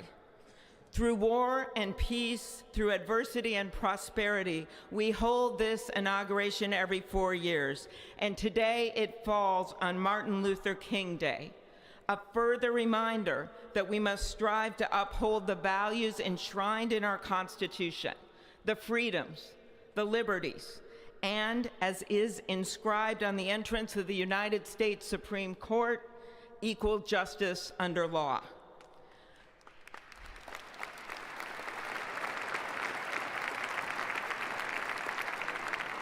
But what makes this moment more than a passing ceremony is all who are watching it across the country, the people of this nation, the ordinary people doing extraordinary things. President Kennedy, who at one point worked as a senator in this building and would often walk through this very rotunda, once said, "In a democracy, every citizen, regardless of interest in politics, holds office. Every one of us is in a position of responsibility." With that responsibility of citizenship comes an obligation not to seek out malice, as President Lincoln once reminded us, but to view others with a generosity of spirit, despite our differences. With that responsibility of leadership comes an obligation to stand our ground when we must and find common ground when we can. With everything swirling around us, the hot mess of division, it is on all of us, to quote an incredible songwriter who just happened to be born in my state, to ensure that our nation's democracy is our shelter from the storm. There's a reason this ceremony takes place at the Capitol. In other countries, it might be in a presidential palace or a gilded executive office building. Here it is traditionally held at the Capitol, the People's House. It is a fitting reminder of the system of checks and balances that is the very foundation of our government, 3 equal branches of government. That is how, for nearly 250 years, our great American experiment, grounded in the rule of law, has endured. So, as we inaugurate a new president and vice president, let us remember that the power of those in this room comes from the people. The construction workers who build our country, the teachers and healthcare workers who nurture us, the troops defending our freedoms, and yes, the firefighters in Los Angeles putting themselves on the line for us.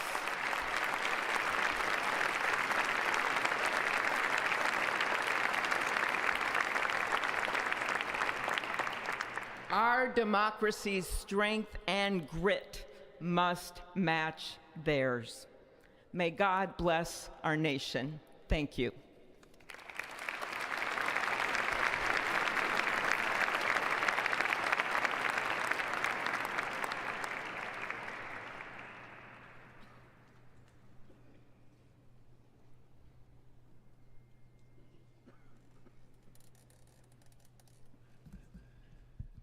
Good afternoon.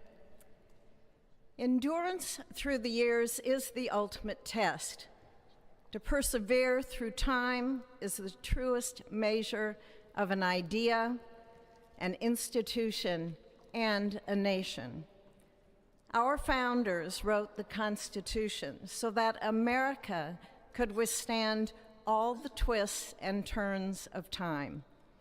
They wrote it to guide us and to preserve forever our right of life, liberty, and the pursuit of happiness.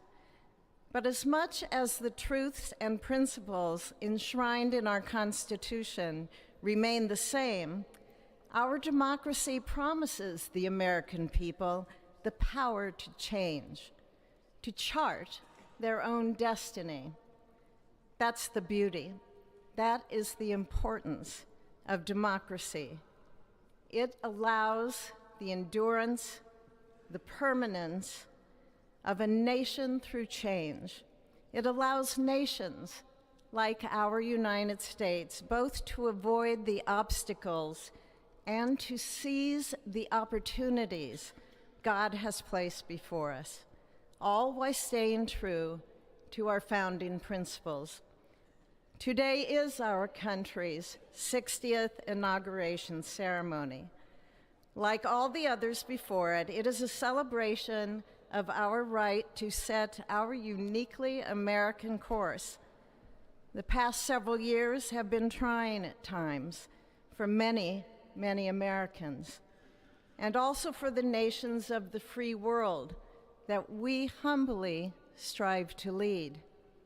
In November, Americans chose again to steer this nation towards greatness, the secure, safe, and prosperous future that our founders envisioned for all of us.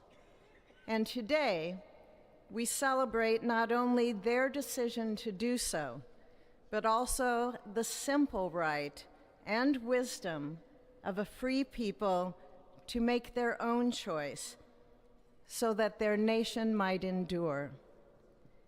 And now, allow me to welcome Archbishop Timothy Dolan and Reverend Franklin Graham, who will deliver our invocation. Please rise.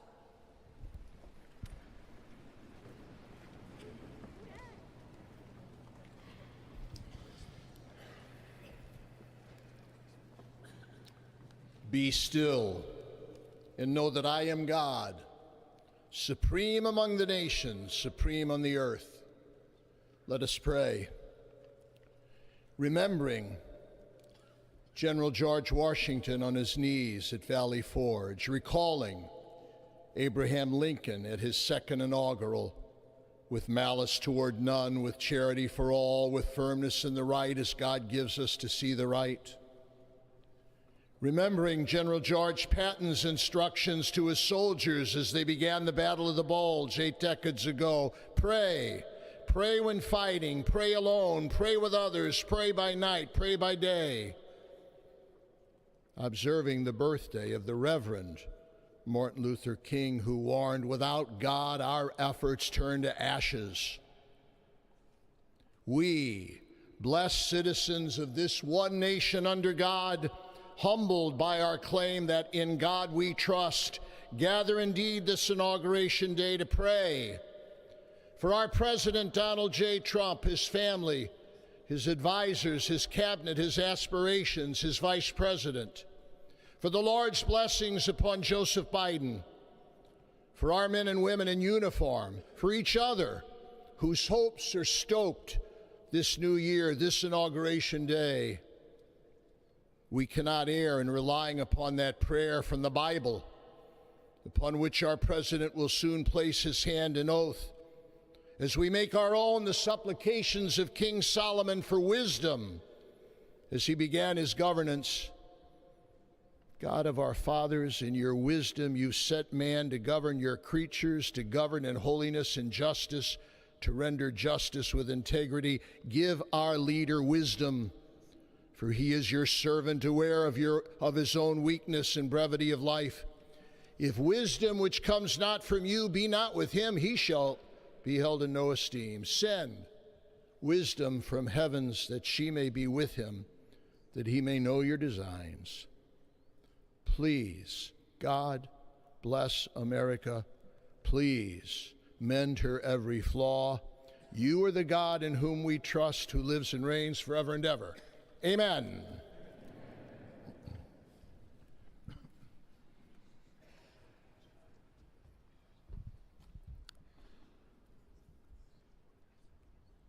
Mr. President, the last 4 years, there are times I'm sure you thought it was pretty dark.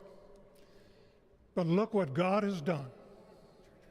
We praise him and give him glory.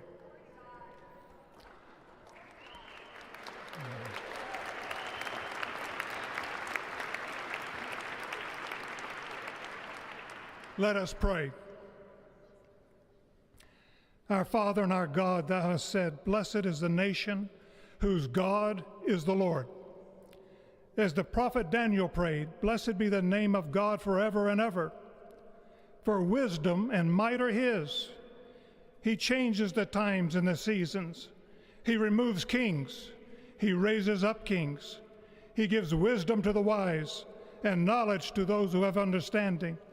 Our Father, today, as President Donald J. Trump takes the oath of office once again, we come to say thank you, O Lord our God. Father, when Donald Trump's enemies thought he was down and out, you and you alone saved his life and raised him up with strength and power by your mighty hand. We pray for President Trump that you'll watch over, protect, guide, direct him. Give him your wisdom from your throne on high. We ask that you would bless him and that our nation would be blessed through him. We also ask that you would bless and protect Melania as First Lady. We thank you for the beauty, the warmth, and grace that she shows not only to this nation, but to the whole world. We thank you for Vice President-elect J.D. Vance and his wife Usha and their young family. May he be a strength to President Trump, to stand beside him, to hold up his arms like Aaron held up the arms of Moses in the midst of battle. The prophet Samuel reminded the people, it was you that brought them up from the land of Egypt. And he said, now stand still, that I may reason with you before the Lord. So, Father, we take this moment to stand still, to remember the great things that you have done for this nation. Thank you for the protection, the bounty, the freedoms that we so enjoy. We remember to keep our eyes fixed on you, and may our hearts be inclined to your voice. We know that America can never be great again if we turn our backs on you. We ask for your help, and we pray all of this in the name of the King of Kings, the Lord of Lords, your Son, my Savior, and our Redeemer, Jesus Christ. Amen. Ladies and gentlemen, please welcome Associate Justice Kavanaugh to administer the Vice Presidential Oath of Office.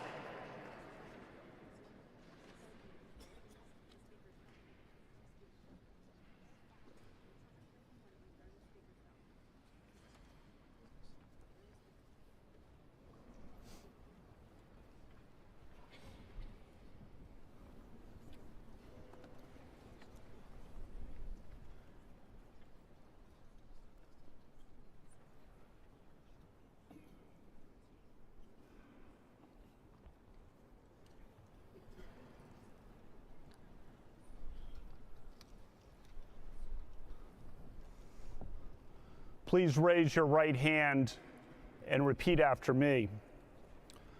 I, James David Vance, do solemnly swear. I, James David Vance, do solemnly swear. That I will support and defend the Constitution of the United States. That I will support and defend the Constitution of the United States. Against all enemies, foreign and domestic. Against all enemies, foreign and domestic. That I will bear true faith. That I will bear true faith. And allegiance to the same. And allegiance to the same. That I take this obligation freely. That I take this obligation freely. Without any mental reservation. Without any mental reservation.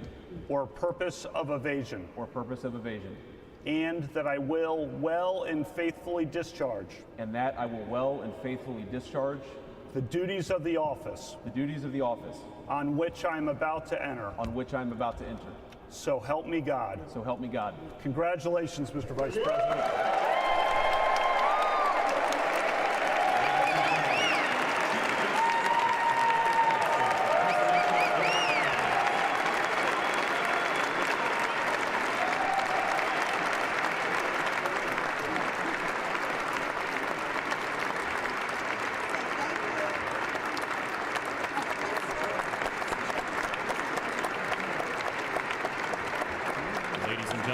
Please welcome Chief Justice Roberts to administer the Presidential Oath of Office.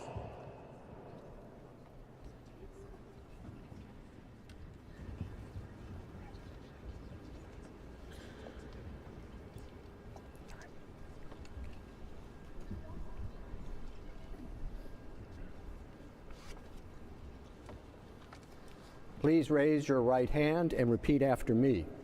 I, Donald John Trump, do solemnly swear.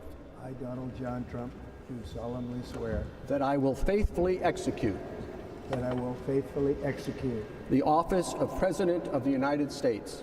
The office of President of the United States. And will, to the best of my ability. And will, to the best of my ability. Preserve, protect, and defend. Preserve, protect, and defend. The Constitution of the United States. The Constitution of the United States. So help me God. So help me God. Congratulations, Mr. President.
is my honor and pleasure to introduce to you the 45th and the 47th President of the United States of America, Donald J. Trump.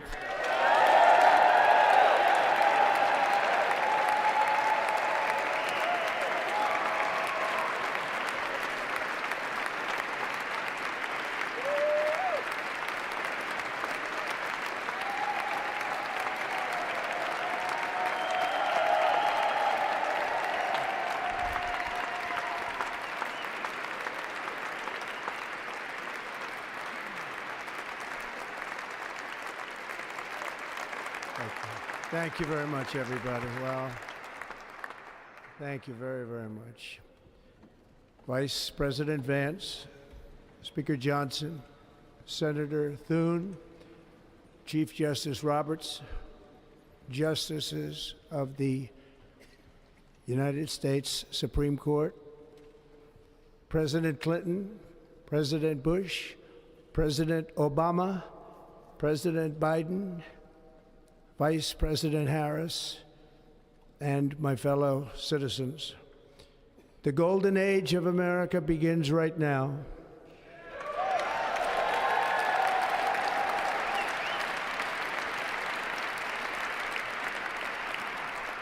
From this day forward, our country will flourish and be respected again all over the world.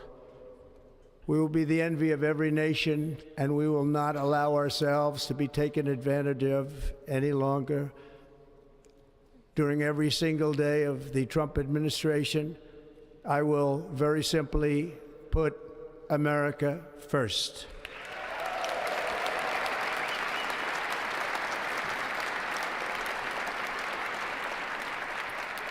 Our sovereignty will be reclaimed. Our safety will be restored. The scales of justice will be rebalanced. The vicious, violent, and unfair weaponization of the Justice Department and our government will end.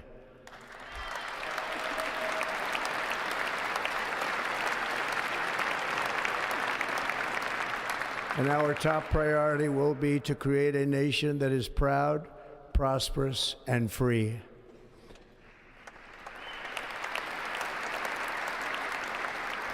America will soon be greater, stronger, and far more exceptional than ever before.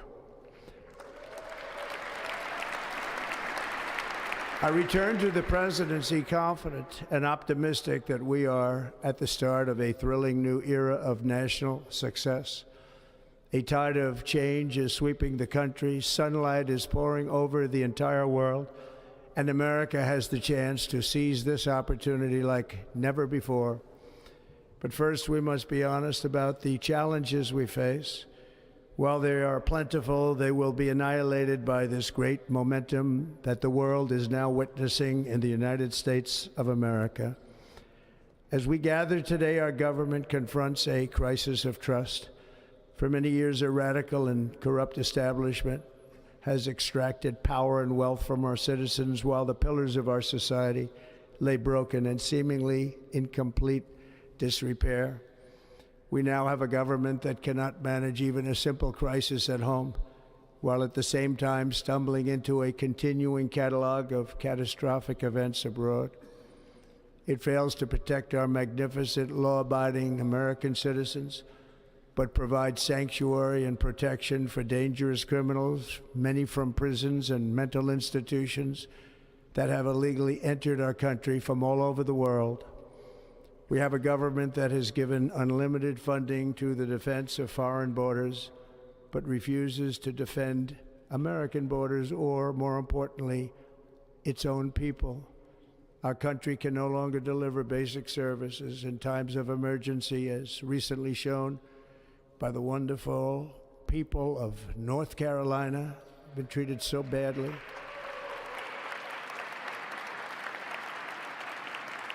And other states who are still suffering from a hurricane that took place many months ago. Or more recently, Los Angeles, where we're watching fires still tragically burn. From weeks ago, without even a token of defense, They're raging through the houses and communities, even affecting some of the wealthiest and most powerful individuals in our country, some of whom are sitting here right now. They don't have a home any longer. That's interesting. But we can't let this happen. Everyone is unable to do anything about it. That's going to change. We have a public health system that does not deliver in times of disaster, yet more money is spent on it than any country anywhere in the world. And we have an education system that teaches our children to be ashamed of themselves in many cases, to hate our country despite the love that we try so desperately to provide to them. All of this will change starting today, and it will change very quickly.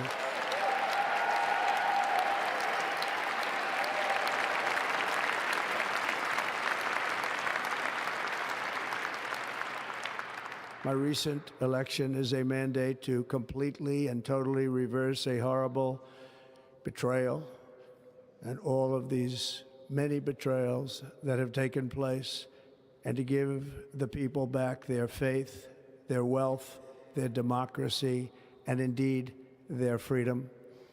From this moment on, America's decline is over.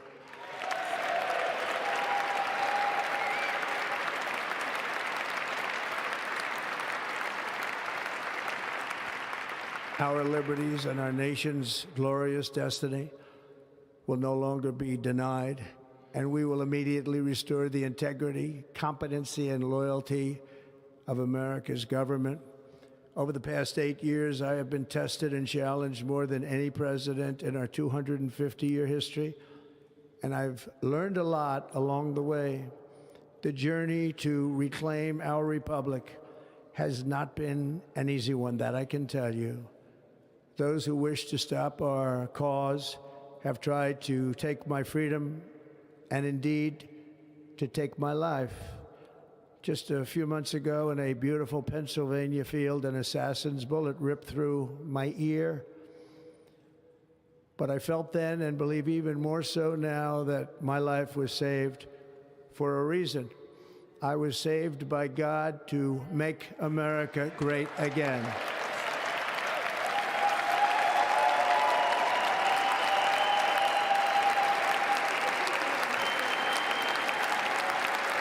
Thank you.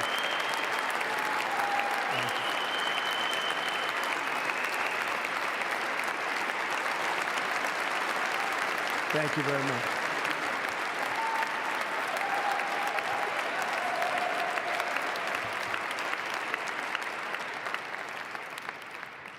That is why each day under our administration of American patriots, we will be working to meet every crisis with dignity and power and strength.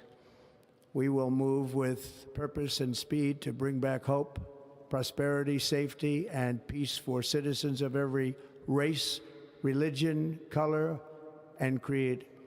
For American citizens, January 20th, 2025 is Liberation Day.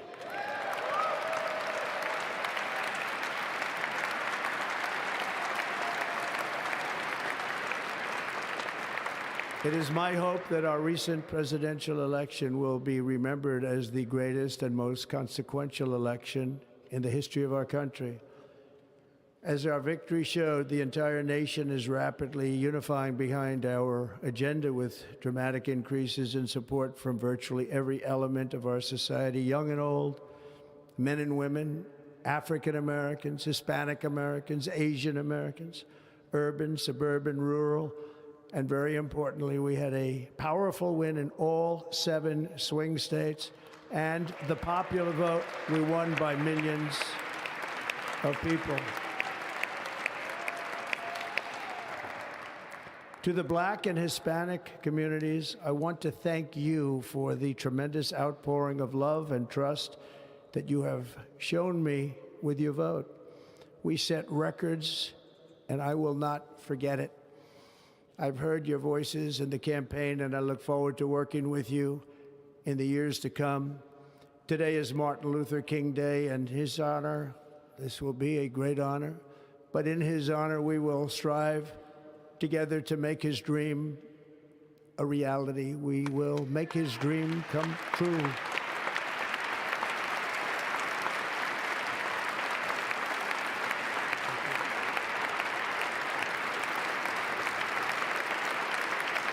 Thank you.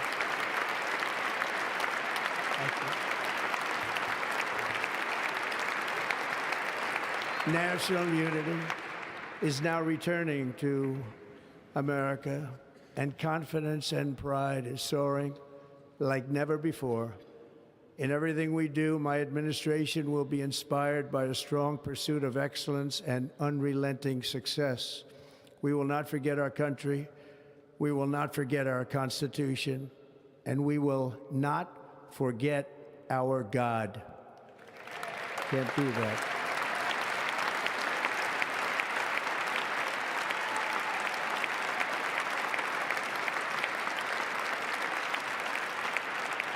Today, I will sign a series of historic executive orders. With these actions, we will begin the complete restoration of America and the revolution of common sense. It's all about common sense. First, I will declare a national emergency at our southern border.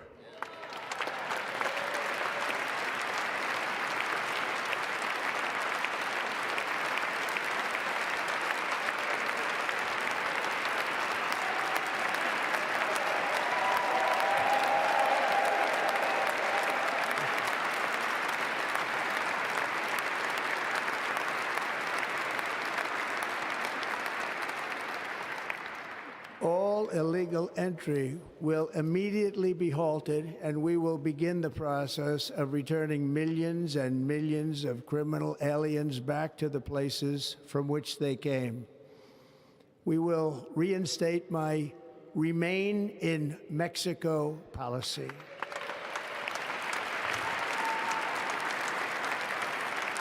I will end the practice of catch and release. And I will send troops to the southern border to repel the disastrous invasion of our country.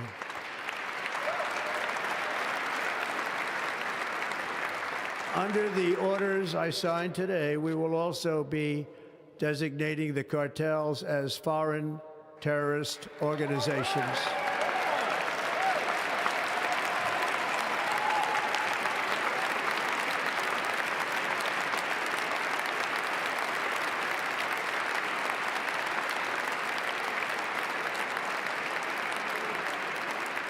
And by invoking the Alien Enemies Act of 1798, I will direct our government to use the full and immense power of federal and state law enforcement to eliminate the presence of all foreign gangs and criminal networks, bringing devastating crime to U.S. soil, including our cities and inner cities.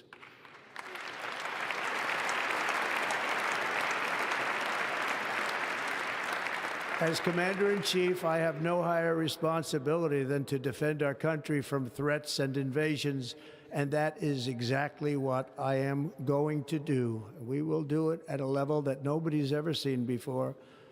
Next, I will direct all members of my cabinet to marshal the vast powers at their disposal to defeat what was record inflation and rapidly bring down costs and prices.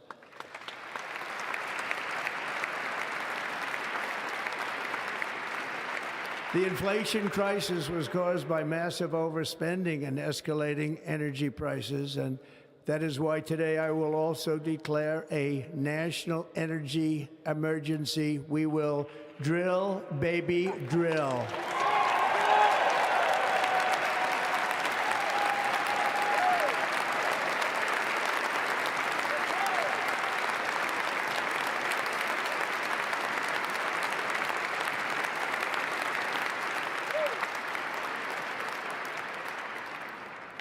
America will be a manufacturing nation once again, and we have something that no other manufacturing nation will ever have, the largest amount of oil and gas of any country on earth, and we are going to use it. We're going to use it. We will bring prices down, fill our strategic reserves up again, right to the top, and export American energy all over the world. We will be a rich nation again, and it is that liquid gold under our feet that will help to do it. With my actions today, we will end the Green New Deal and we will revoke the electric vehicle mandate, saving our auto industry and keeping my sacred pledge to our great American auto workers.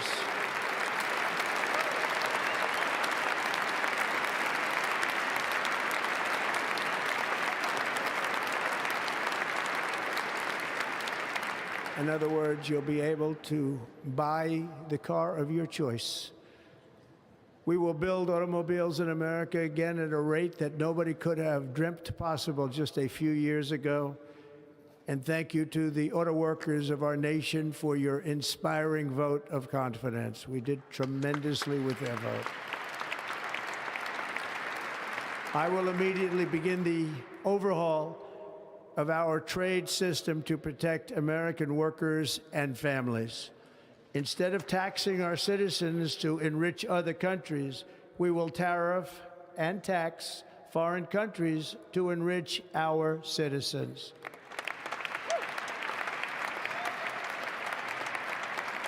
For this purpose, we are establishing the External Revenue Service to collect all tariffs, duties, and revenues. It will be massive amounts of money pouring into our treasury, coming from foreign sources. The American dream will soon be back and thriving like never before to restore competence and effectiveness to our federal government.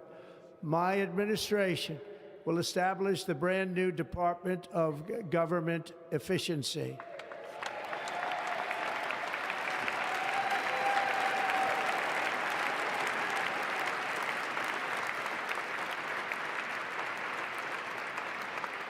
After years and years of illegal and unconstitutional federal efforts to restrict free expression, I will also sign an executive order to immediately stop all government censorship and bring back free speech to America.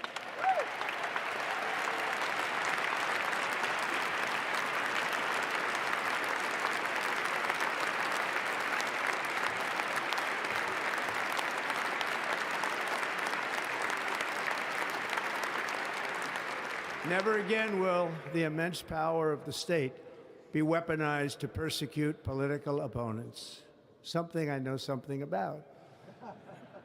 We will not allow that to happen. It will not happen again. Under my leadership, we will restore fair, equal, and impartial justice under the constitutional rule of law.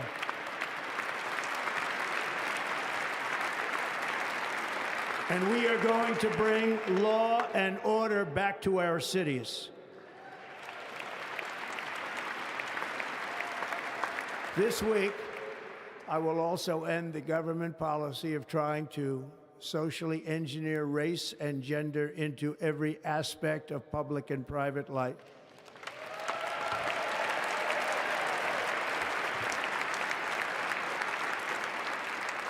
We will forge a society that is colorblind and merit-based.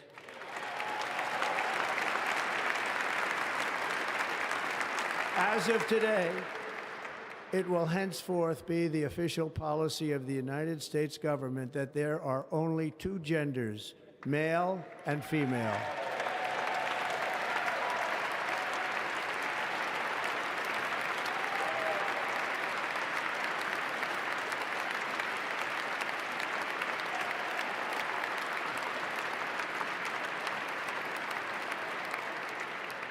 This week, I will reinstate any service members who were unjustly expelled from our military for objecting to the COVID vaccine mandate with full back pay.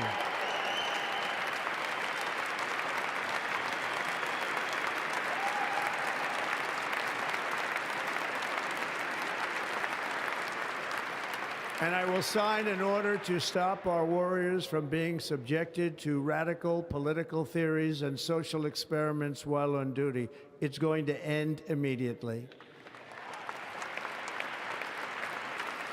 Our armed forces will be freed to focus on their sole mission, defeating America's enemies.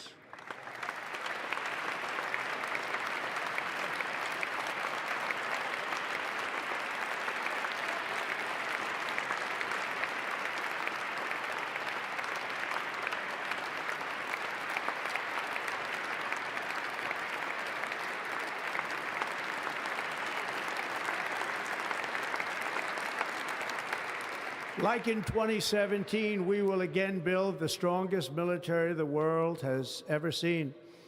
We will measure our success not only by the battles we win, but also by the wars that we end, and perhaps most importantly, the wars we never get into.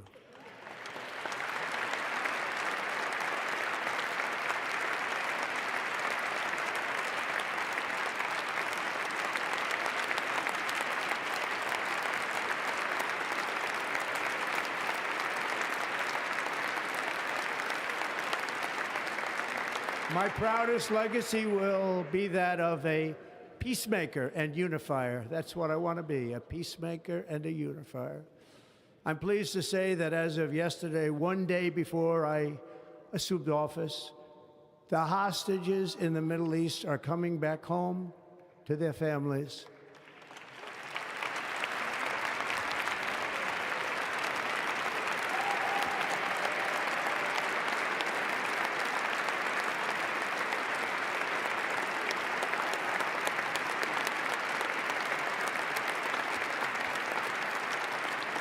Thank you.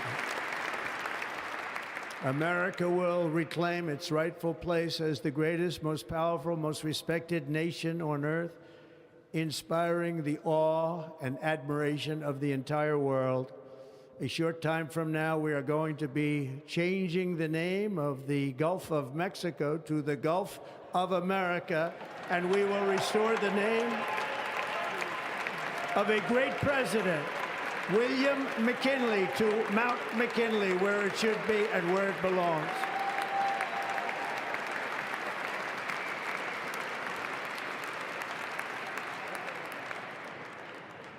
President McKinley made our country very rich through tariffs and through talent. He was a natural businessman and gave Teddy Roosevelt the money for many of the great things he did, including the Panama Canal, which has foolishly been given to the country of Panama after the United States. The United States, I mean, think of this, spent more money than ever spent on a project before and lost 38,000 lives in the building of the Panama Canal. We have been treated very badly from this foolish gift that should have never been made, and Panama's promise to us has been broken. The purpose of our deal and the spirit of our treaty has been totally violated. American ships are being severely overcharged and not treated fairly in any way, shape, or form, and that includes the United States Navy. And above all, China is operating the Panama Canal, and we didn't give it to China, we gave it to Panama, and we're taking it back.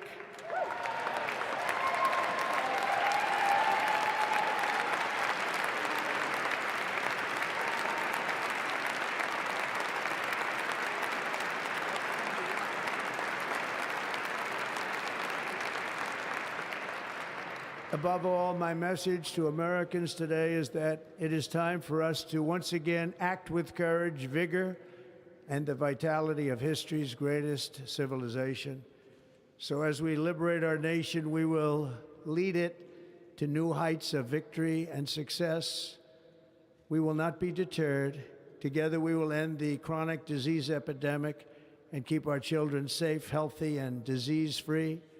The United States will once again consider itself a growing nation, one that increases our wealth, expands our territory, builds our cities, raises our expectations, and carries our flag into new and beautiful horizons.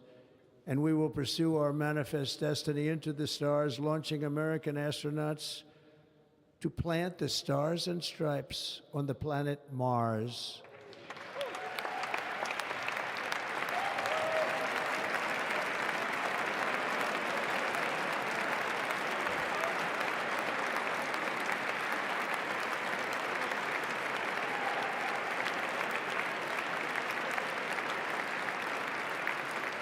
Ambition is the lifeblood of a great nation, and right now our nation is more ambitious than any other. There's no nation like our nation. Americans are explorers, builders, innovators, entrepreneurs, and pioneers. The spirit of the frontier is written into our hearts. The call of the next great adventure resounds from within our souls.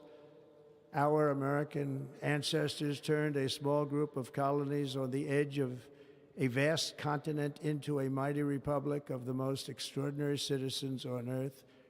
No one comes close.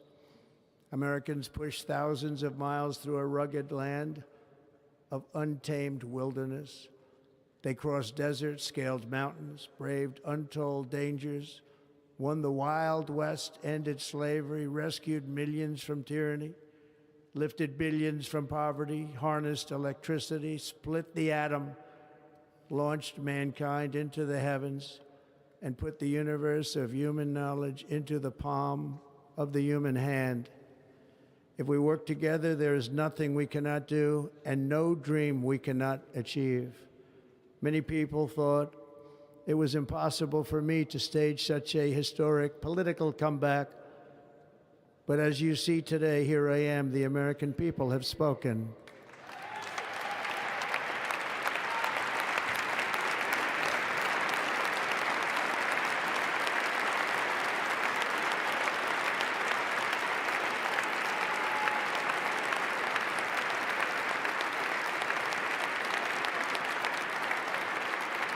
I stand before you now as proof that you should never believe that something is impossible to do. In America, the impossible is what we do best.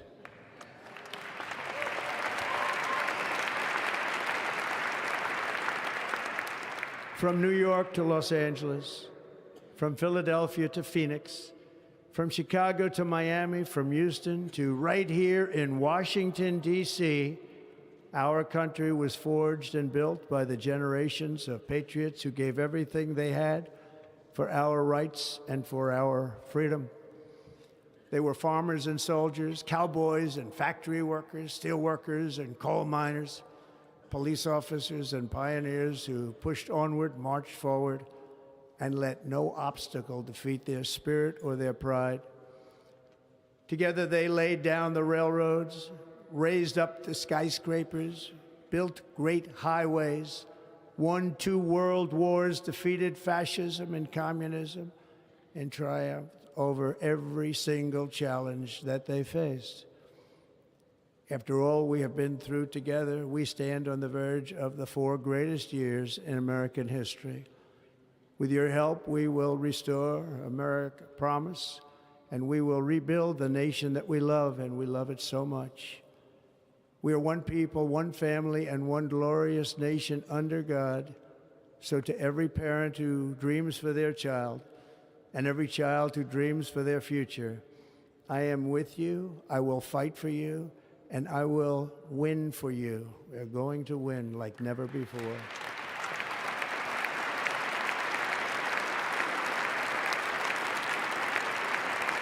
Thank you. Thank you.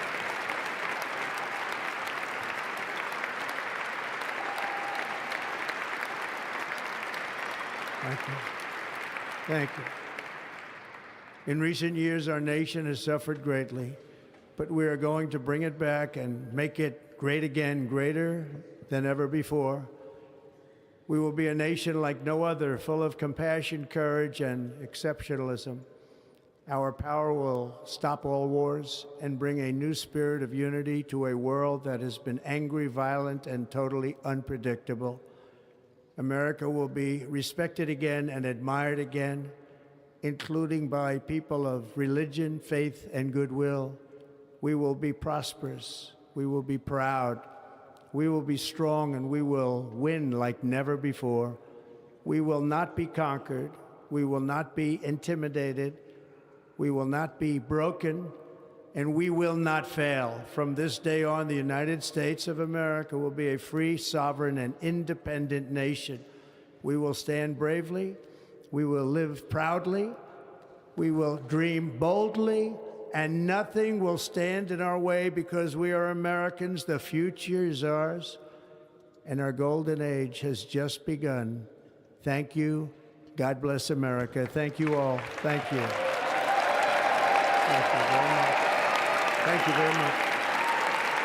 Thank you.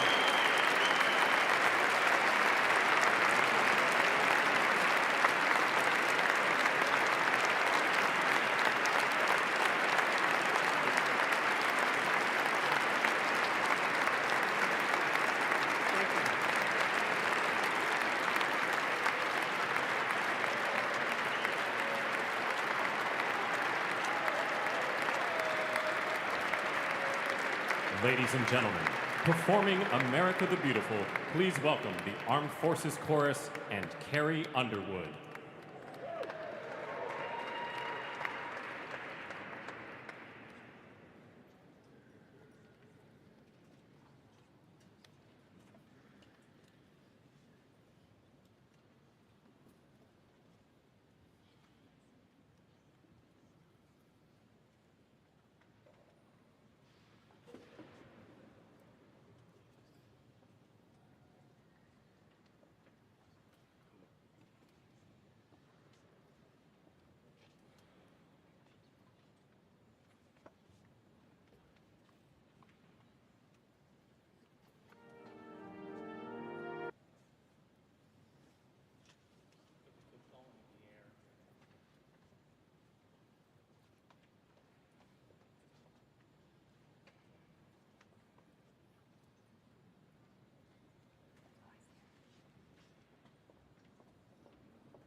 You know the words, help me out here.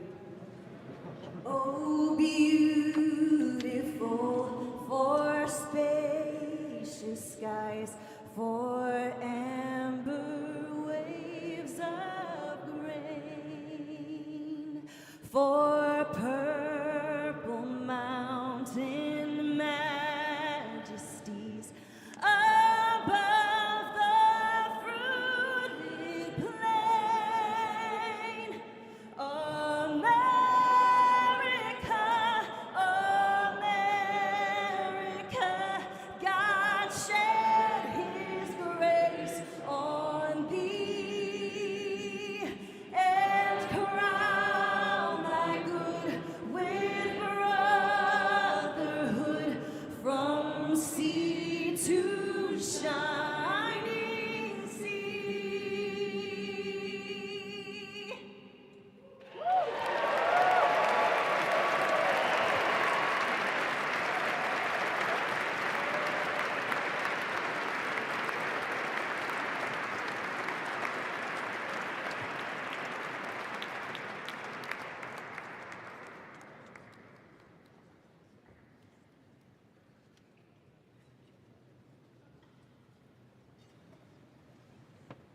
Ladies and gentlemen, Senator Fisher will now introduce the benediction clergy.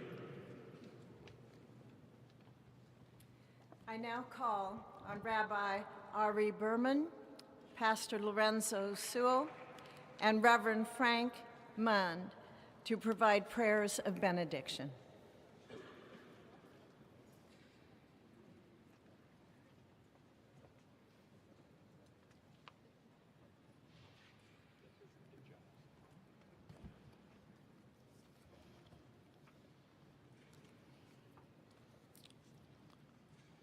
Let us pray.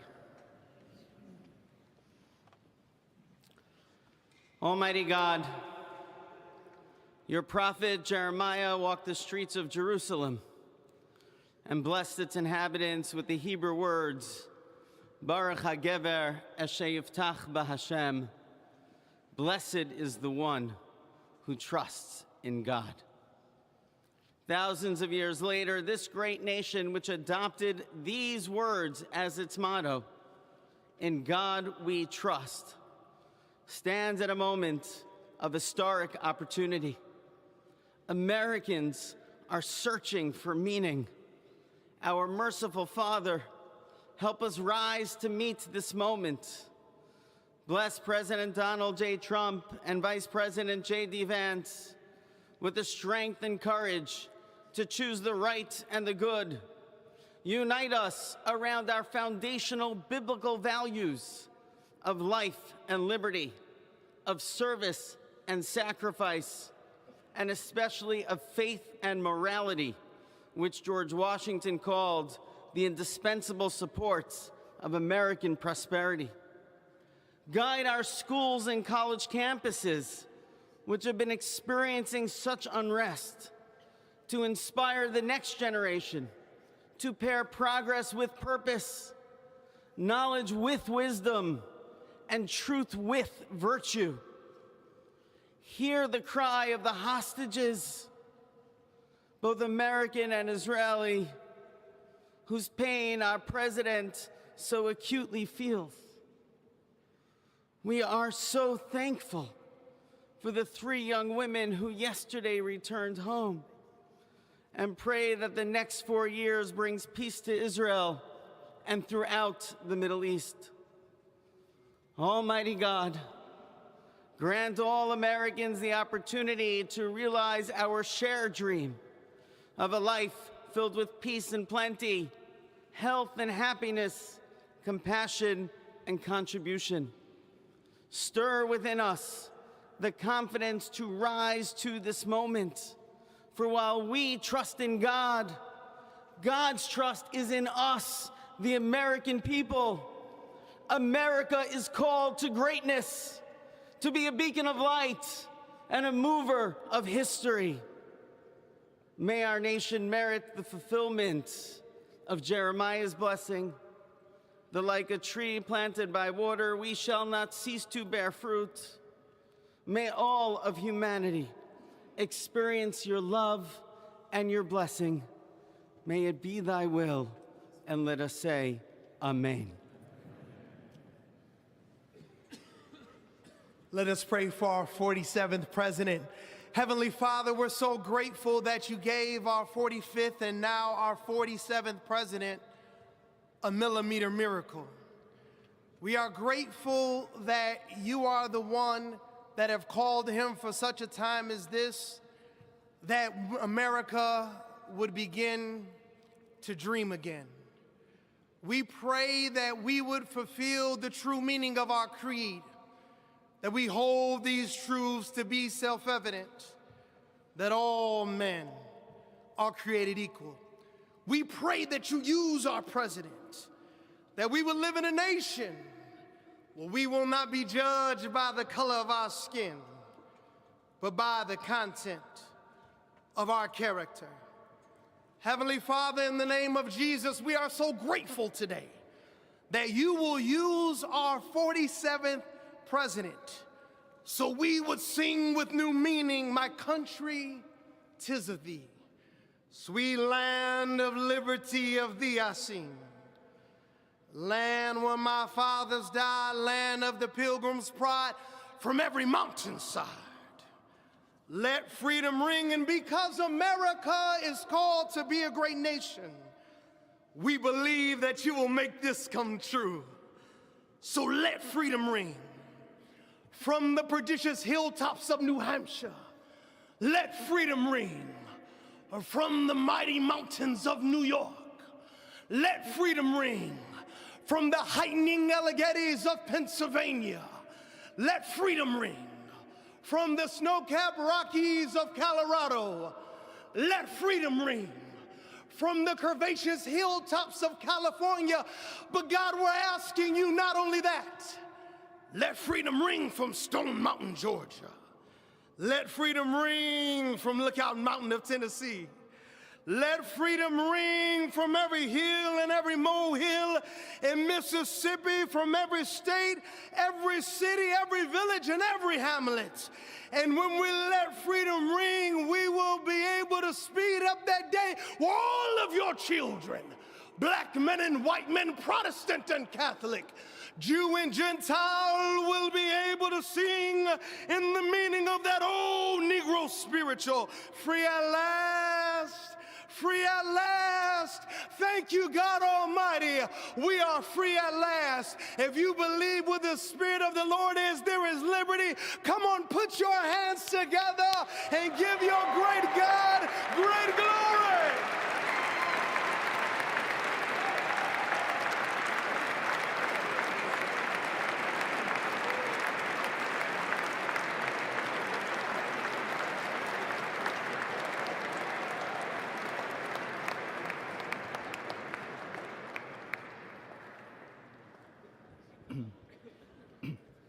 Almighty and eternal God, we gather here today in reverence, joined in our shared hopes and dreams for our beloved nation. In this sacred moment of the inauguration of President Donald J. Trump and Vice President J.D. Vance, we turn our hearts to you, seeking your divine assistance and abundant blessings upon this pivotal moment in history. We come before you with profound gratitude for the many gifts you have bestowed upon our land. Thank you for the freedoms we cherish, for the strength of our communities, and for the resilience of our spirit. As our President and Vice President embrace their newly appointed roles, we humbly implore that your everlasting love and wisdom will envelop them. Grant them the clarity of mind to navigate the challenges that lie ahead and the compassion to serve all citizens with fairness and integrity. May their hearts be filled with a giving spirit and sincere understanding for those whom they represent. May they be beacons of hope in times of uncertainty and prophetic voices in defending the dignity of all created life.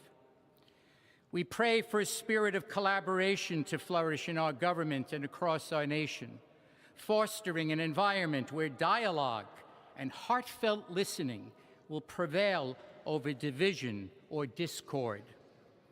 May each decision made by our President and Vice President reflect the values of justice and peace. As we embark on this new chapter, we also seek your comfort, O God, for those who feel lost or disheartened. In this time of transition, may your light shine upon them, reaffirming their belief in a brighter tomorrow. May we all strive to lift one another, supporting our fellow citizens with kindness and empathy, recognizing that together we can overcome any adversity. Grant us the strength to endure, the courage to face our fears, and the clarity to see the light that remains, even when clouds of uncertainty may gather. Inspire our new leaders to be champions for the vulnerable and advocates for those whose voices are often silenced. May they pursue policies that promote the well-being of all, seeking to build bridges that will foster unity and belonging. As we stand witness to this inauguration, we hold fast to our faith in the goodness of each of us and the possibility of change. We trust that with your guidance, O God, our nation can move forward to a future filled with promise, prosperity, and understanding. And finally, we lift our hearts in gratitude for the beloved parents of President Trump. Without Mary and Fred Trump, this day would never be the miracle that has just begun.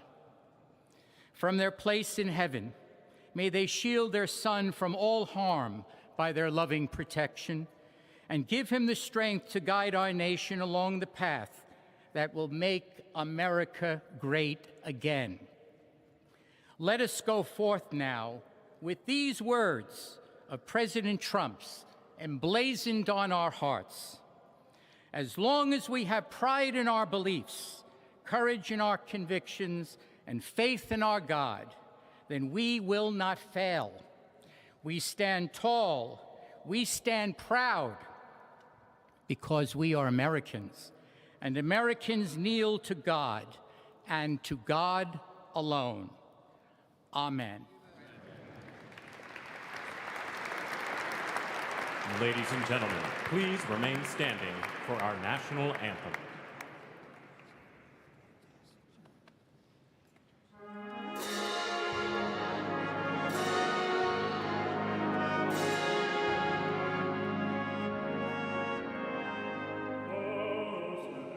Can you say, o'er the dawn's early light, what so proudly we hailed at the twilight's last gleaming, whose stripes and bright stars through the perilous fight are the ramparts we watched were so gallantly streaming, and the rockets eager, heaven blasting in earth, gave proof to the night that our flag was still there. Oh, sailors and sons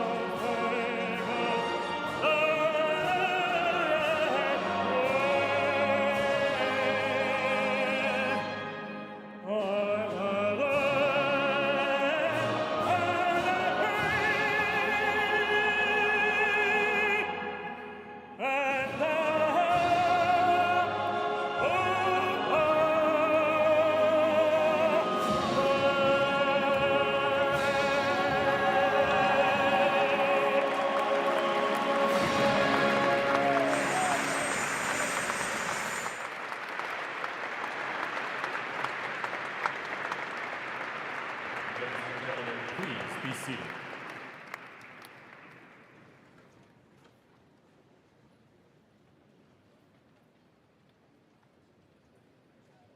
Ladies and gentlemen, please remain at your seats while the President and official party depart the platform.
It's a beautiful day, January 20th, 2025. We just witnessed a constitutional mandate, the peaceful transfer of power, the oath of office given to our 40th President Donald Trump, the 50th Vice President J.D. Vance.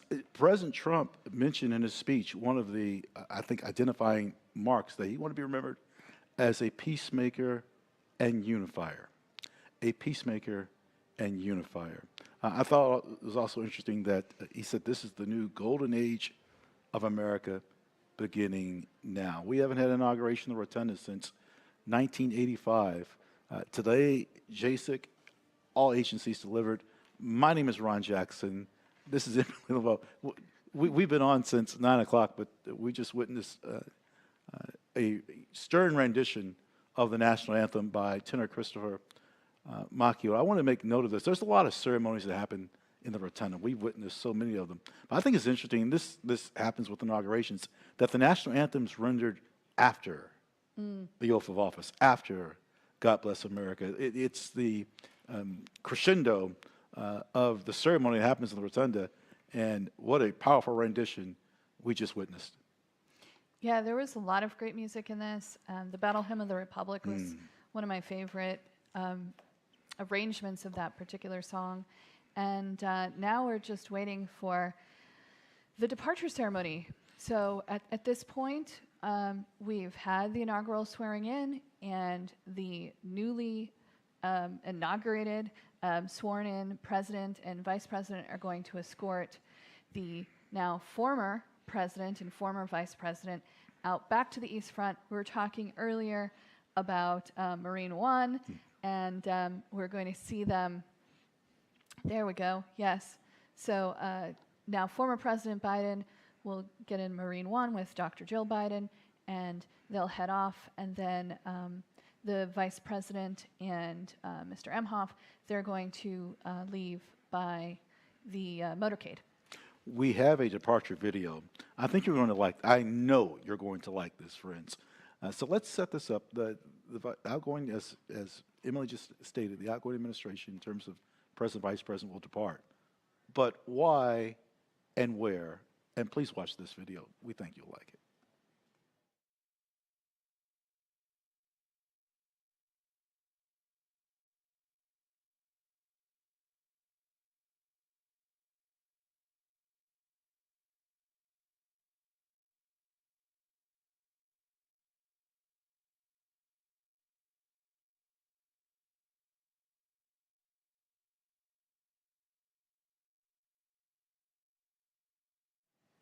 Friends, we'll have this video for you in just a moment.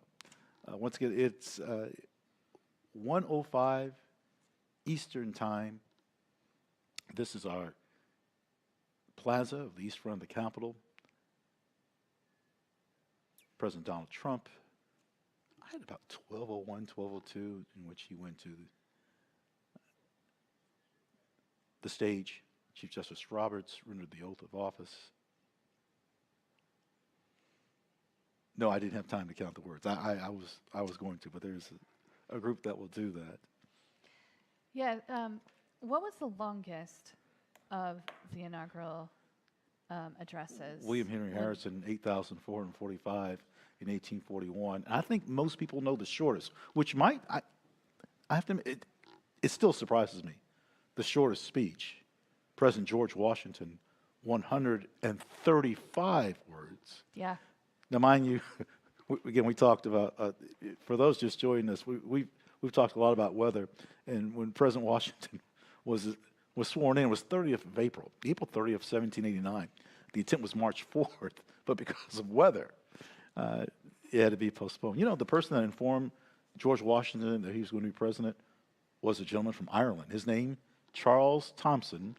I'm saying it twice because our scholars out there, and maybe even those short of being thought of as scholars, will remember that name, Charles Thomson, the Great Seal. And let's watch the departure video.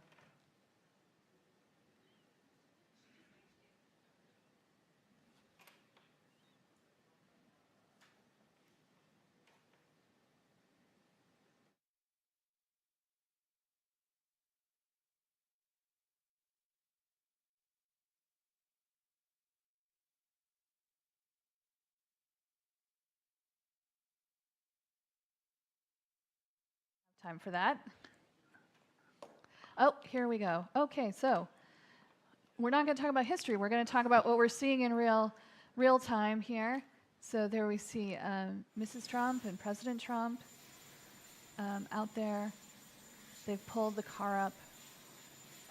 Jill Biden's wearing the royal blue coat,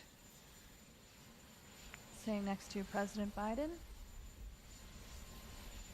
I can't imagine the feeling that the Bidens must have when Senator Biden defeated Senator Boggs in 1972. It's more than difficult circumstances in December of 1972, well documented about the tragedy. And then 1973, I mean, all that has gone on 1973, since 1973. 17 years, Judiciary Committee, Senate Foreign Relations, 5 justices, leadership periods. He's ran for president more than once, in which even once he withdrew. And now he leaves, they leave as great-grandparents. Right? Recently, a great-granddaughter born. Again, I can't imagine what's going on in their mind, but some reflection about all the inaugurations they've attended. Quite a few, I would imagine.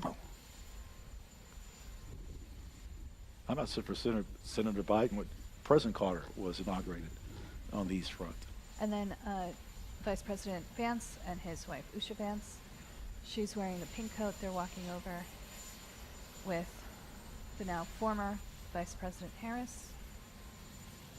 That helicopter looks a long way away. This VH-92A, there's a new fleet of helicopters used being used in this.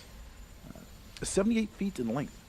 78 feet in length. It's between, for those that are not familiar with this side of the Capitol in terms of what is new, those two skylights are on top of a new building, relatively speaking. In 2008, the Capitol Visitor Center. That plaza, those bricks will be put to the test when the helicopter ascends. Okay, and I believe there goes now former Vice President Harris, and Via motorcade, correct? with the motorcade.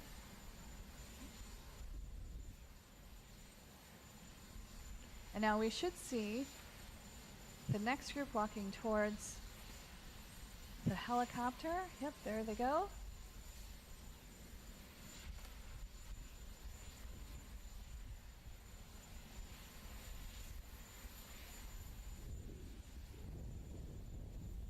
Well, listen to the wind.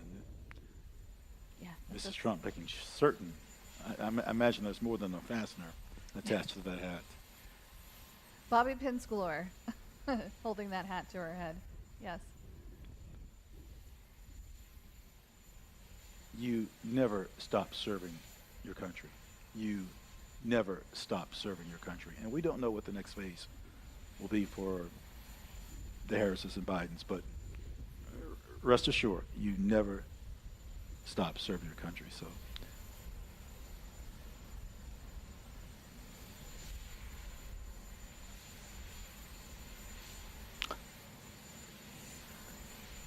I would say that was an affectionate exchange between the families. Right. Now the former president getting inside the helicopter, and we should be able to watch it take off.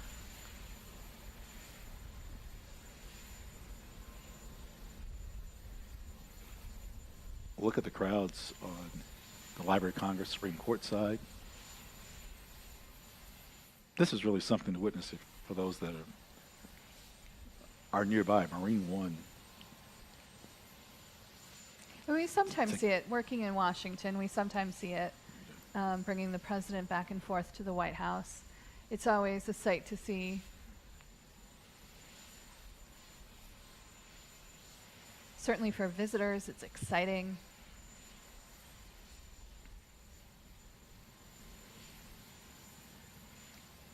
Why do I think a trivia question is coming about?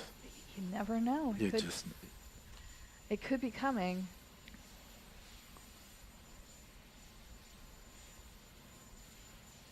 Vice President J.D. Vance. Waving goodbye.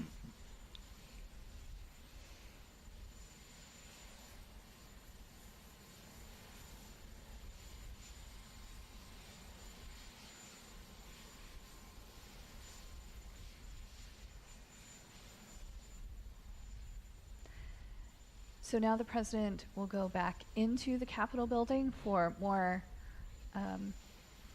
parts of the ceremonies. Or parts of the ceremony. We have a couple of more things to go through before he goes back to the White House this afternoon. That ceremonial luncheon is going to be devoured quickly, I think. Breakfast seemed long ago. In between that was everything, right? A prayer service. Or maybe it's just me. Well, they definitely have a 3-course meal waiting for them in a few minutes. Oh, here we go. The recognizable white top of Marine One.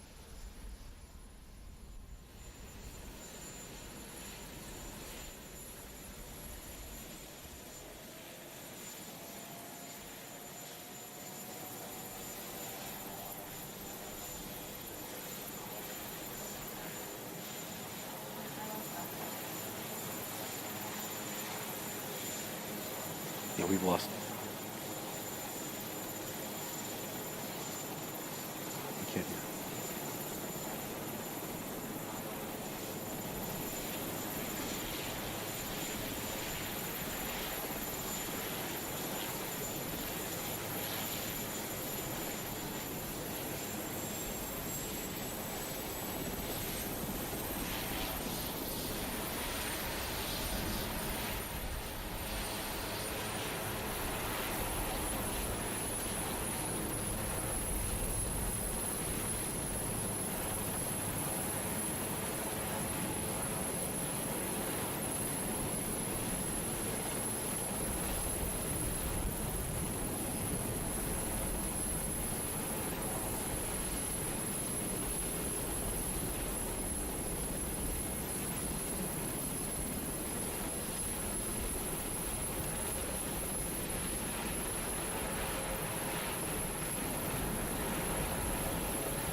the direct route to Andrews Air Force Base, named after Lieutenant General Frank Maxwell Andrews. Graduated West Point in 1906, served in the military in 1946. We often hear of Andrews Air Force Base. Ooh!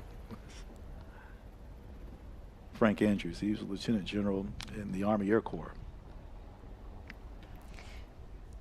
So I think maybe it is time now for a trivia question. Oh, You ready? sock it to me. Who was the first president to depart the inaugural ceremonies by helicopter? Here's your choices: Ford, Reagan, Kennedy, Carter. I'm making it hard. President Gerald Rudolph Ford. That is correct. I once heard him speak to an entire elementary school in Kentucky, yes, in 5th grade.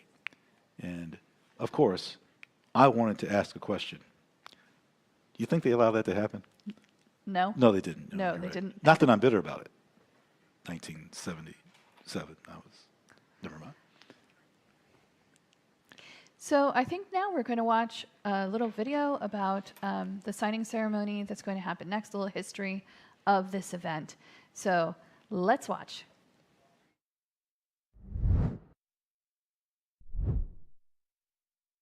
The first official actions taken by the newly sworn President of the United States occur in the President's Room just off the Senate chamber in the U.S. Capitol.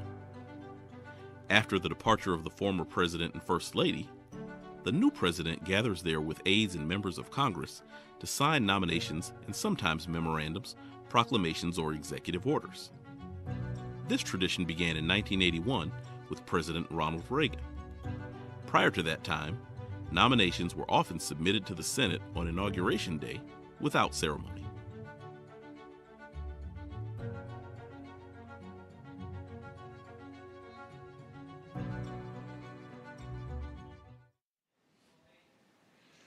Okay, so we're going to see that ceremony a little bit later, but we have something a little bit different next because so many people were in Emancipation Hall. Instead of being in the rotunda this time, we're going to go to the Visitor Center, which is right underneath the plaza of the Capitol building, which is what we're looking at right now. Here we are. And I believe the President's going to speak some to the crowd. We'll see what's happening in just a few minutes. How many speeches he's made in the last 48 hours? Quite a few. I mean, I can see that JSIC, the Joint Committee on Congressional Inaugural Ceremonies, has come to the platform. It's a good thing that Senator Fisher is wearing that bright green. Yes, recognizable. I can point her out or pick her out right away. Look to the left of Senator Fisher, and you're going to see. Oh, who's arriving now? They're coming down this grand staircase into this room we call Emancipation Hall. There is a statue of the first woman to become a member of Congress, Jeanette Rankin, born in Missoula, Montana. Her brother Wellington was her campaign manager. Yep. She was elected in 1917, before women even had the right to vote nationwide, but they had the right to vote in Montana. They did. Mm-hmm. She traveled quite a bit, states of Washington, California, New Zealand. Mm. Her brother Wellington went to Harvard University. I believe this is the Speaker of the House. We should yield.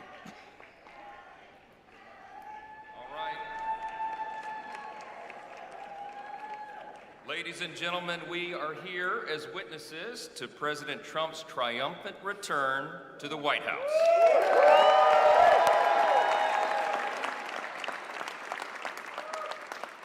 Right now, already this morning, you can feel it around the country. We certainly felt it here in the city. America is coming together and roaring back again, and it begins today, as the President just told us. I know we'd all rather be gathered together on the National Mall with hundreds of thousands of our closest friends, but our disappointment is well overcome with our excitement for the future that we feel today. We have the chance to make the next 4 years the most consequential period in our nation's history. And as Speaker of the House, it is my great pleasure, my great honor, to introduce to you the man who will lead us to this new golden age, the decisive winner of the Electoral College and the popular vote, the 45th and the 47th, and the greatest president of our lifetimes, Donald J. Trump.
Well, thank you all so much for being here. And was that a hell of a speech or what? That was, man. That was a good way to start it off. You know, I didn't know exactly what the president would put in that speech, and I hoped to myself that he wasn't going to hold back, and sir, you didn't hold back. That was a hell of a way to start the next 4 years. But I just want to say from the bottom of my heart, and I know I speak for the president and for all of us, thank you, thank you, thank you for making this possible. We love you. We wouldn't be here without you, and we're going to make America great again together for the next 4 years.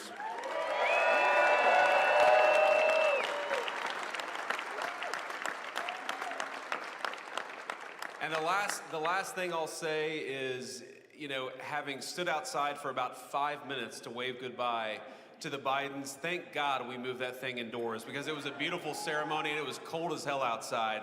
So, sir, the 45th and 47th President of the United States, Donald J. Trump.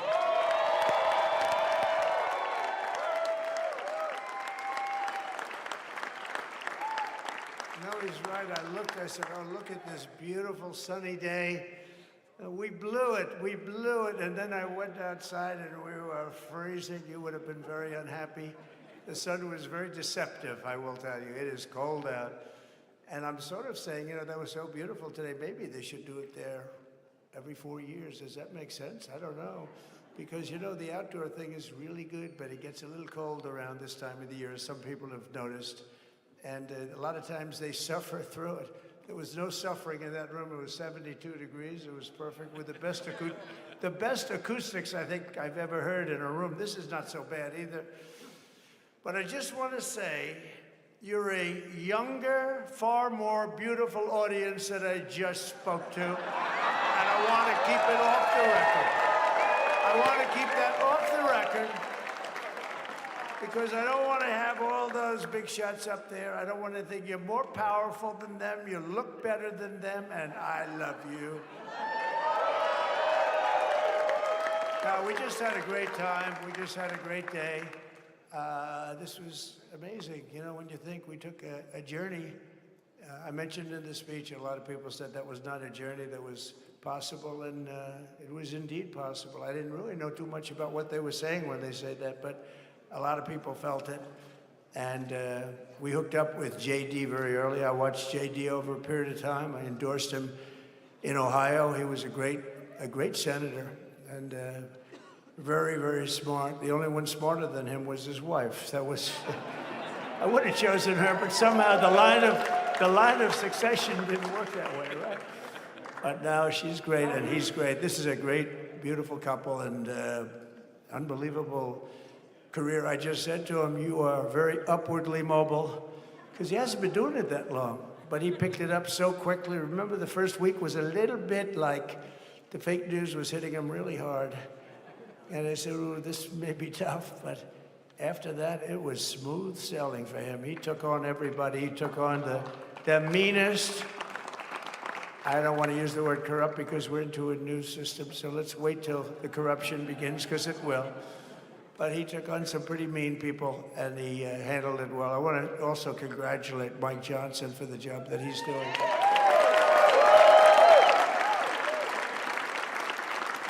Steve, we gave him a majority of almost nothing, and then I said, to make it tougher on him, let me take 2 or 3 of the people, right? I said, he'll only have to suffer with that for about 3 months. How are they doing, by the way? Are they, is that moving along? I said, do you mind if I take this one, that one, and a couple of others? He didn't mind. He can handle it. No, he's a man that's liked by everybody. I've never met a man like this. You've got how many is it, 219 or 220 or something? 220. And of the 220, 219 really like him. I noticed he got 1 negative vote once about 2 weeks ago. But I think even 220 like him, if you want to know the truth. And that's very unusual. I know a lot of nice guys in Congress, and they have 35 people that hate him. So if you have 35 people that hate you and you only have 1 or 2 or 3 votes, you'll have 5, I think. But that's going to be like, you know, the good news is when we get to that 5 number, it's going to feel like a massive majority. You could be really nasty to a couple of them at least. You know?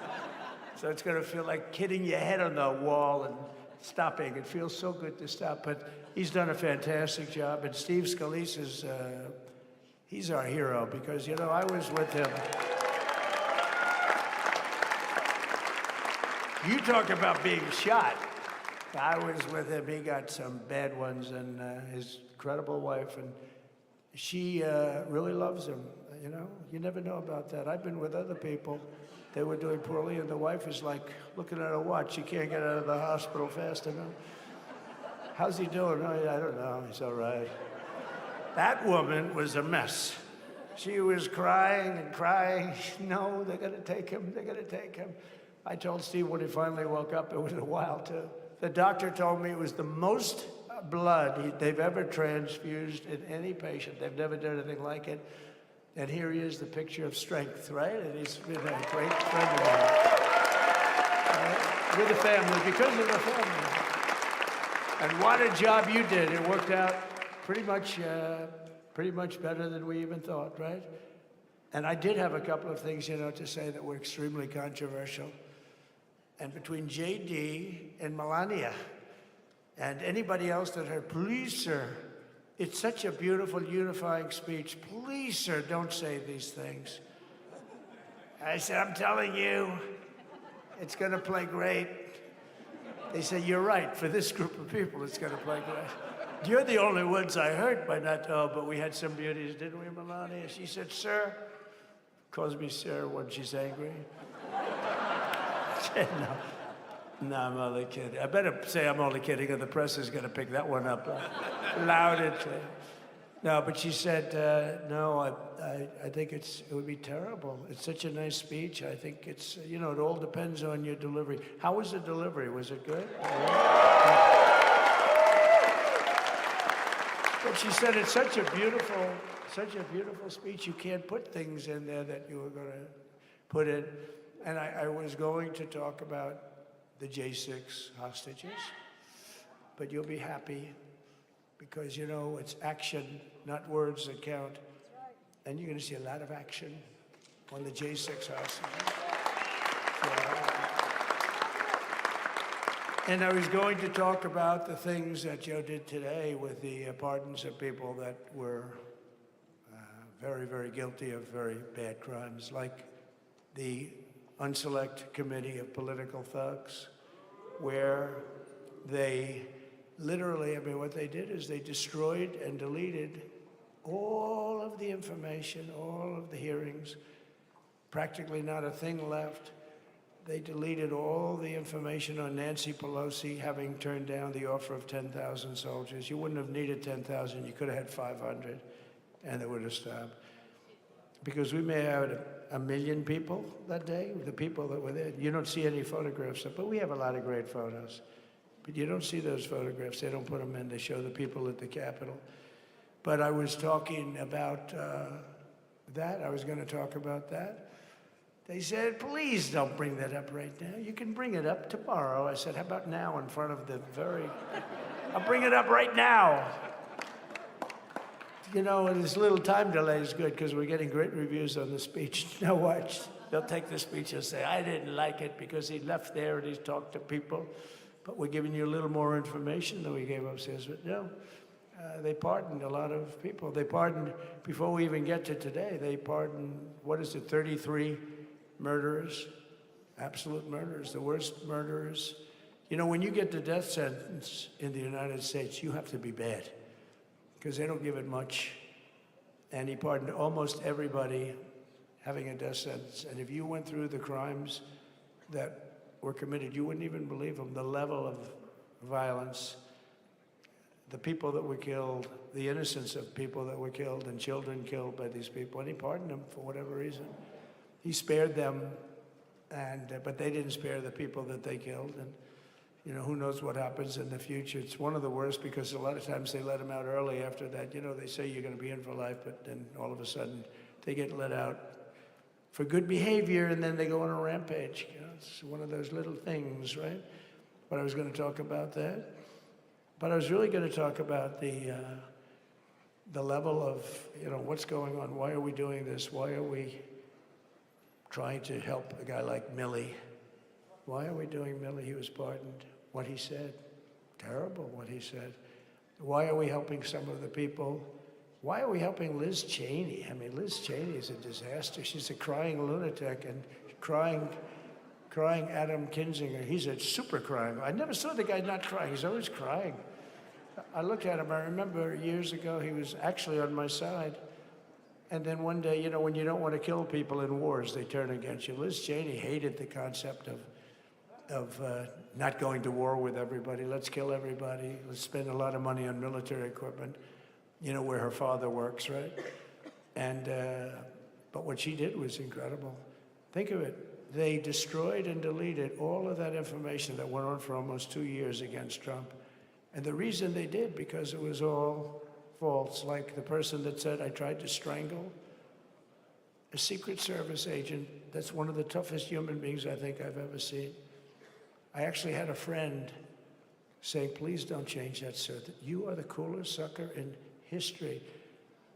Remember, she said, I put my hands around his neck because he wouldn't go to the Capitol. Made up fiction.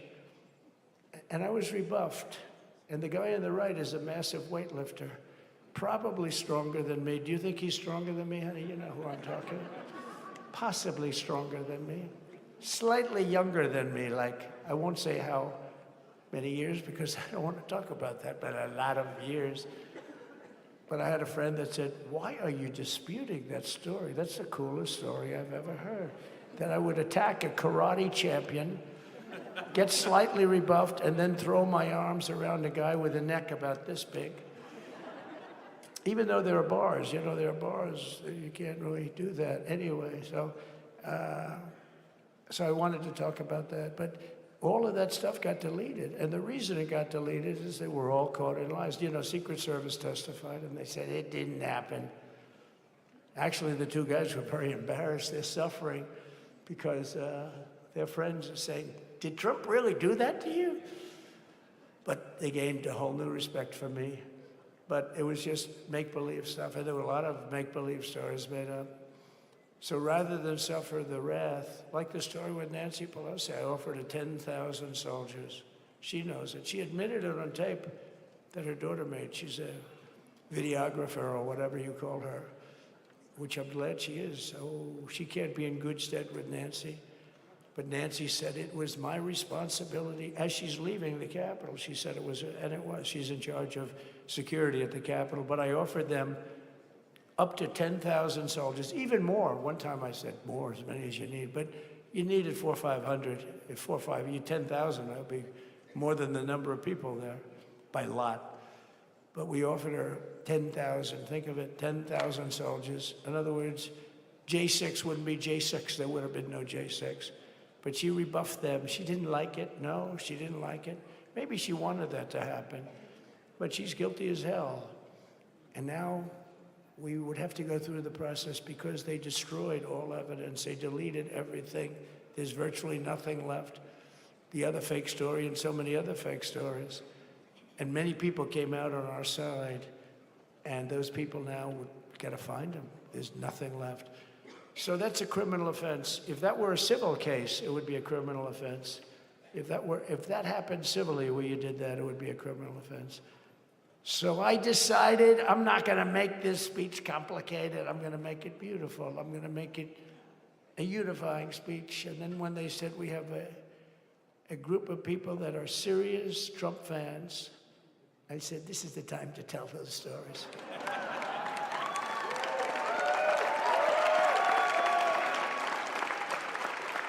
You know.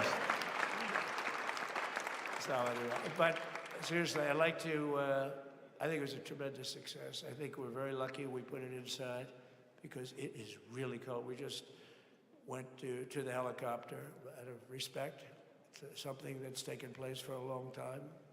I guess it's as old as helicopters. You used to get into a stagecoach, now you get into a helicopter. Times change. But it's pretty old custom.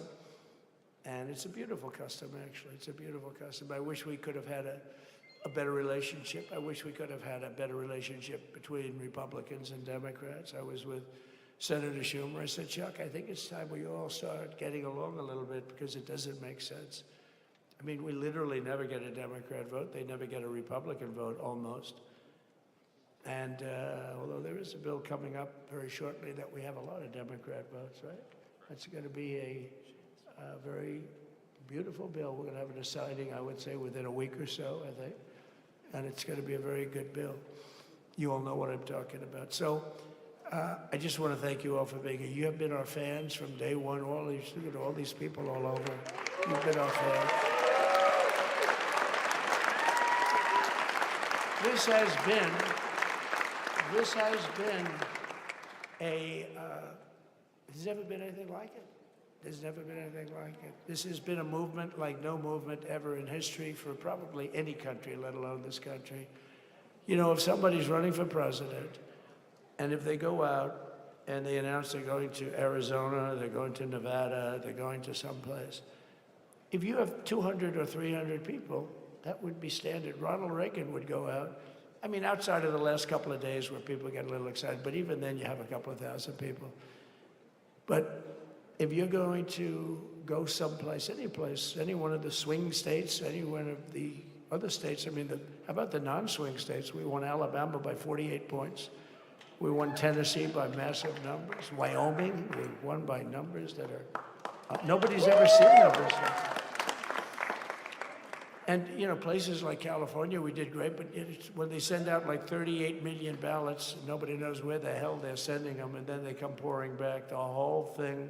You know, they passed a law in California that if you work in an election bureau and if you so much as ask for a voter ID, if you say, sir, ma'am, could I please look at your voter ID? They have the right to put you in jail. You're a criminal. Can you believe that? There's only one reason that happens. They want to cheat. So they had it where voter ID wasn't accepted. But now if you even ask for it, this is seriously a bill that was just signed, passed in their legislature, and it was signed. And I think when we get things cleaned up and we get back to a little bit of normalcy, I'm going to ask the Speaker to really get involved because I think we would have won the state of California because, you know, if you look at my numbers with Hispanic, we're at 56%. And we were winning. We won the Texas border that had never been won, as the governor said. He's doing a good job, the governor, by the way, of Texas. But as the governor said, it hasn't. Oh, did I get lucky? Did I get lucky? Supposing I said, you know, he's not here, but the governor of Texas has done a terrible job. Wow, look at you. You mean we couldn't get you up in the front row? I'll tell you. Supposing I said, J.D., the governor of Texas, he's not doing his job. You heard what I said. See, I didn't know you were there. I said he's doing a great job. He's doing a phenomenal job. But now you're going to have a partner that's going to work with you because you didn't have, not only didn't he have a partner, he had people selling the wall, right? We have a fence structure that we worked on, the governor worked on with me. And I didn't love it, to be honest with you. I wanted a nice precast concrete, 40, 50 feet high, like a beautiful, could have been a T-shape, Y-shape. I love construction. I wanted that sucker to go up maybe 50, 60 feet. It would have looked beautiful, a nice Y shape. And they said, the problem is, sir, they climbed that like a rabbit. I said, what do you mean? No way. And they brought some of these guys out. They climbed it like... And the other thing is you hit it with acid and the thing will disintegrate. They have things for concrete. So they needed very hardened steel, very special steel. And then they needed 7,000-pound concrete inside that steel, inside that steel. And then they have a rebar that's the toughest steel made. Very hard to cut. So this is why very little is cut. I mean, it's right. And then they put a anti-climb panel on top. I hated it. I said, it's so unattractive. And I said, why would that work? I don't believe it works. And I went to watch the Border Patrol, gave a display. We had actually 2 sets of climbers. The guys that climb up walls with drugs on their back, I mean, they got like 60, 70 pounds of drug, and they go as fast as you can walk. They go bip, bip, bip. Or we have Mount Everest-type climbers. And honestly, the drug guys were much better. I couldn't believe it. The drug guys blew them away, right? But it's true, the anti-climb panel, they couldn't get around it. They just couldn't. You didn't have it. So sometimes you sacrifice beauty for efficiency. And we did. So we built this wall, and we built over 500 miles of wall. That's why we had such good numbers. The famous chart that came down, very thankfully, the chart that came down on my right, Governor. Had I not looked over there, I'm not speaking right now. You might be speaking here. You want to know the truth? You, JD, have got a lot of great people in this party, but I got very lucky, but we had the best numbers we've ever had. But I bought, what happens is when you fill it up, it's like water. You fill it up. Now we have 571 miles of wall. And they would always say, when we renovated a wall, so there'd be like a piece of plywood sitting there for 60 years, or a 2x4 sitting for 60 years on the ground and rotting.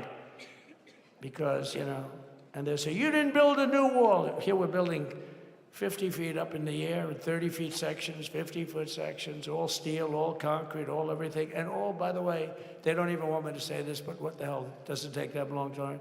They're all wired for all of the equipment. We put wires in everything so they can easily wire for all the different types of equipment. And if there's a doubt, we have a wire. Whenever we just look, you just find the wires all over the place up top, so we can just hook it up. We don't have to have wires on the outside, which wouldn't do too well, right? So anyway, so we built an extra 200 miles of wall, and the governor wanted to buy it. He tried to buy it, and they wouldn't sell it to him. He wanted to put it up himself. Could have been done in 3 to 4 weeks, 200 more miles, because when you do it now, they just keep going further out, further out, further out, getting around. So we did an extra 200 miles, and it was all bought. And they announced that they're not going to put it up. And that's when I realized they wanted open borders, and that's when I realized that people are going to come pouring through the wall like nobody's ever seen before, but you've seen it. A lot of you are here because of that. I made it my #1 issue. They all said inflation was the #1 issue. I said I disagree. I think people coming into our country from prisons and from mental institutions is a bigger issue for the people that I know. And I made it my #1. I talked about inflation too, but how many times can you say that an apple has doubled in cost? I'd say it, and I'd hit it hard, but then I go back to the fact that we don't want criminals coming into our country. We don't want the jails of every country in the world virtually being deposited into the United States, and that man had to suffer with it. And he did an unbelievable job. I'll tell you, he was a very popular governor, but now he's like an unbeatable governor because of your border policies. He was fantastic. And he really was. So. Governor Abbott, He's a great man, great leader, and but it did make him very more. Did you do it? You didn't do that for politics. You did it because you wanted to do the right thing. But I'll tell you, it sure as hell worked for politics too. It's self-preservation. That's right. But yeah, because the people are demanding it. The people of Texas are demanding it. The people are demanding it all over. So anyway, so we built it, and they wouldn't let us use it. They wouldn't let the governor use it, and other governors, they wouldn't let him use it. But he was the leader of the pack and did a great job. And then we heard about a month ago that not only wouldn't they let us use it, they were selling it. They were going to sell it for 5 cents on the dollar. Now, 5 cents on the dollar then, but today it would cost more than twice as much to build because we bought it like 6 years ago. And it was just sitting on the ground, and that does not do well for the whole thing. But it was just sitting on the ground, and I heard about it, and I called the governor, and I called a lot of people, your attorney general. And here's the story. They were going to buy it, and these are great business people. They were going to buy it for 5 cents on the dollar or less, and they were calling us up, we'll sell it to you for 200 cents on the dollar. In other words, it will cost you twice as much, so it's 200 cents on the dollar. I said, can somebody explain that to a judge? I mean, how corrupt is that? You'd think they'd say, maybe we'll sell it to you for 20 cents, 30 cents, but not 200 cents. So they were going to buy something for 5 cents, and they were going to sell it to us for a fortune. They were going to make it would be, they'd have it down in Fortune magazine, they'd put it of the deal of the year, okay? You buy something like that. But it was so corrupt and so horrible. And when we told that to the administration, they didn't care. They just kept going forward. They couldn't care less. And they kept going forward. They knew that they were trying to sell it back to us. They would have sold it back to us. You would have ended up buying it. You would have paid probably 50, 60 cents, who knows. But they were going to use it for scrap metal, but then they made a much better deal. They could just buy it and sell it to us for 15, 20 times what they paid. 20 times, think of it, like 20 times what they paid. And we wouldn't let it happen. And the governor with his attorney general, Ken Paxton, they made a fantastic, they're a good lawyer. He's pushed around pretty good by people, right? I said, you got a great attorney general. They should leave him alone. He was with me. But Ken and the governor went to court, and a judge actually became incensed and actually called for an investigation. How could a thing like this happen? So he stopped it. So we're waiting to put that wall up. And now that you have a new president, that wall will go up so fast. The governor will complain, sir. This is Greg Abbott, sir. Please, the wall is going up too fast. Please don't do that. You know the story about winning? No, we're going to win too much. We're winning too much, please. People always love that one. We'll do this with the wall. Governor Abbott calls, sir, the wall is going up too fast. We can't take it. We just can't take it. No, I think you'll be very happy if the wall goes up too fast, right? But we'll get that dude and we'll work with you on that. But it was a great decision by a great Texas judge, right? And it was beautiful, beautiful to watch. He stopped them right in their track. I mean, they were literally loading this stuff onto trucks. It was terrible. Honestly, it was terrible. And he wouldn't take it. So I'm so glad I mentioned that they have a really good governor in Texas. And I swear, I didn't know he was here. I swear to you, it sounds like a setup. I didn't know you would end. Did I get lucky? I said the right thing. Because there have been moments when I wasn't so happy with him, you know? But not too many, I can tell you that. So anyway, it's good to see you too, Governor. Great. But I just want to thank everybody. You've been incredible. I recognize so many of you. It's so crazy. But this has been a long journey. This was a journey that started in 2015, probably started 20 years before that. People used to say, you're going to run for president? You're going to run? And I always said, no, I don't want. And then one day I said, let's give it a shot. And what I talked about then was the border, too. I think it probably was the #1 issue for me. Back in 2015, 2016, I talked about the border. And now I talked about the border, but this border is much worse. We fixed the border. It was totally fixed. There was nothing to talk about. 2020, by the way, that election was totally rigged, but that's okay. It was a rigged election. You know the only thing good about it? It showed how bad they are, showed how incompetent, and frankly, historically, this is a much bigger event. If that would have gone like it should have. The bad thing about it is some bad things happen, like a lot of people in our country that wouldn't be in our country right now. So, you know, that's the bad part. But I will say that it started in 2015, and right from the beginning, we went to the top. Day one, they announced Trump, and Trump went to #1 and stayed there for the whole primary. And then we took on Hillary. She didn't look too happy today. We took on Hillary. A very nice person, but we took on Hillary and we defeated Hillary, and then we did much better the second time in 2020. You know, we got millions more votes. We got millions, like 10, 12 million more votes than we did the first time. No president has ever gotten that many more votes. I got like 9 million more than anybody else had ever gotten, and they said we lost. And because of that, I said to Melania, what do you think? And she said, you want to do this again? And had we lost, and had I thought we lost, I wouldn't do it again, because that's like the ultimate poll, right? But I knew how well we did, and this time we made it too big to rig. It was so big. They tried. They tried like hell. But they tried to do it, and around 9:02, they gave up. Last time they did bad things, but this time they just said, you know, I don't know if you saw, Mr. Speaker, in Washington, they had placards. They were all set to march. They thought it'd be closer. A gentleman asked me, a very respected gentleman asked me yesterday, how come the polls were so wrong? They showed you winning, but not in a landslide.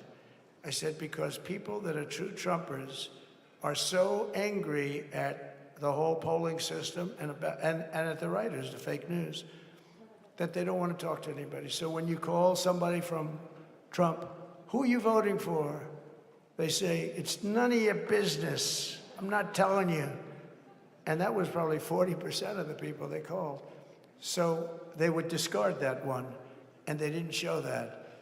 And then when the election happened, you know, the vote came, and it was much different, much higher than, we're going to win, but they really thought, they couldn't believe the one man said, I mean, it was so much higher. We won all 7 swing states.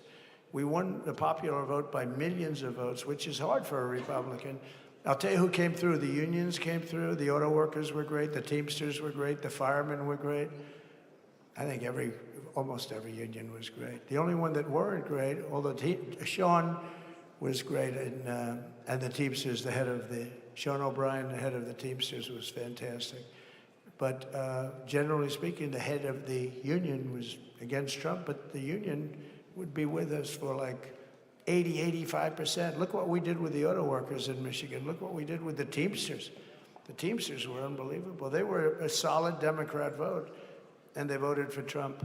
So we had a great experience. This has been, now we have to go to work and get it done, because we have to do something that's going to be great. We're going to turn our country around. And we're going to turn it around fast. And I think this was a better speech than the one I made upstairs, okay? I think this was better, JD. I think this was much better, and I got to see my friend. So, Governor, take care of yourself. You call me, we'll start working. You know what that means with him? He's going to be calling me tomorrow morning at about 6. And I said, how about next week? You call me and we're going to get it started real fast. We'll really help you a lot. You've done a fantastic job protecting something which is, it's not supposed to be for the states. And amazing job you've done. Thank you very much. And I want to thank everybody. And I have a First Lady who's been incredible.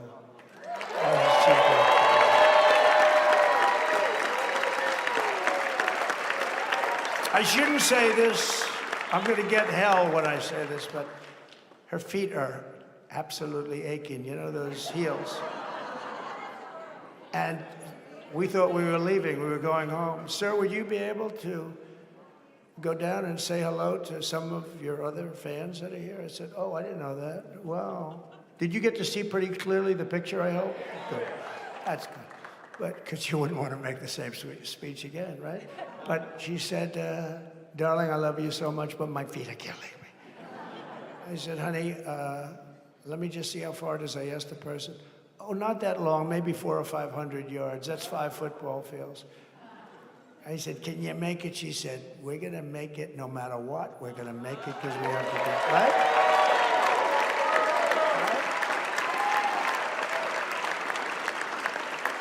And then we went out to the helicopter, though, just prior to this, and said goodbye. And it's a custom, and the wind is blowing like crazy. And with the hat that she's wearing, she almost blew away. We almost lost her. She was being elevated off the ground. She almost blew away. No. So we all appreciate it, because she's been a great First Lady, a beautiful and a great First Lady. And they love our First Lady. You know, JD, whenever I make a speech, I see hundreds of times, we love our First Lady, we love, and they do, and they should, she's great. So I just want to thank you very much. I just want to thank everybody. And I felt that, I said to JD, should we give him the A treatment, the B treatment, the C, the D, or the F? You know what the F is? Hello, everybody, thank you for being here. Bye-bye. I gave you the A+ treatment. Thank you. Thank you all. Thank you, Governor. Thank you all very much. Appreciate it.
And welcome back, everybody.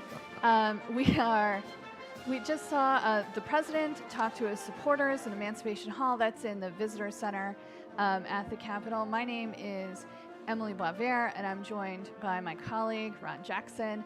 And we are here because of the coverage by the Joint Committee on Congressional Inaugural Ceremonies here at the Capitol building.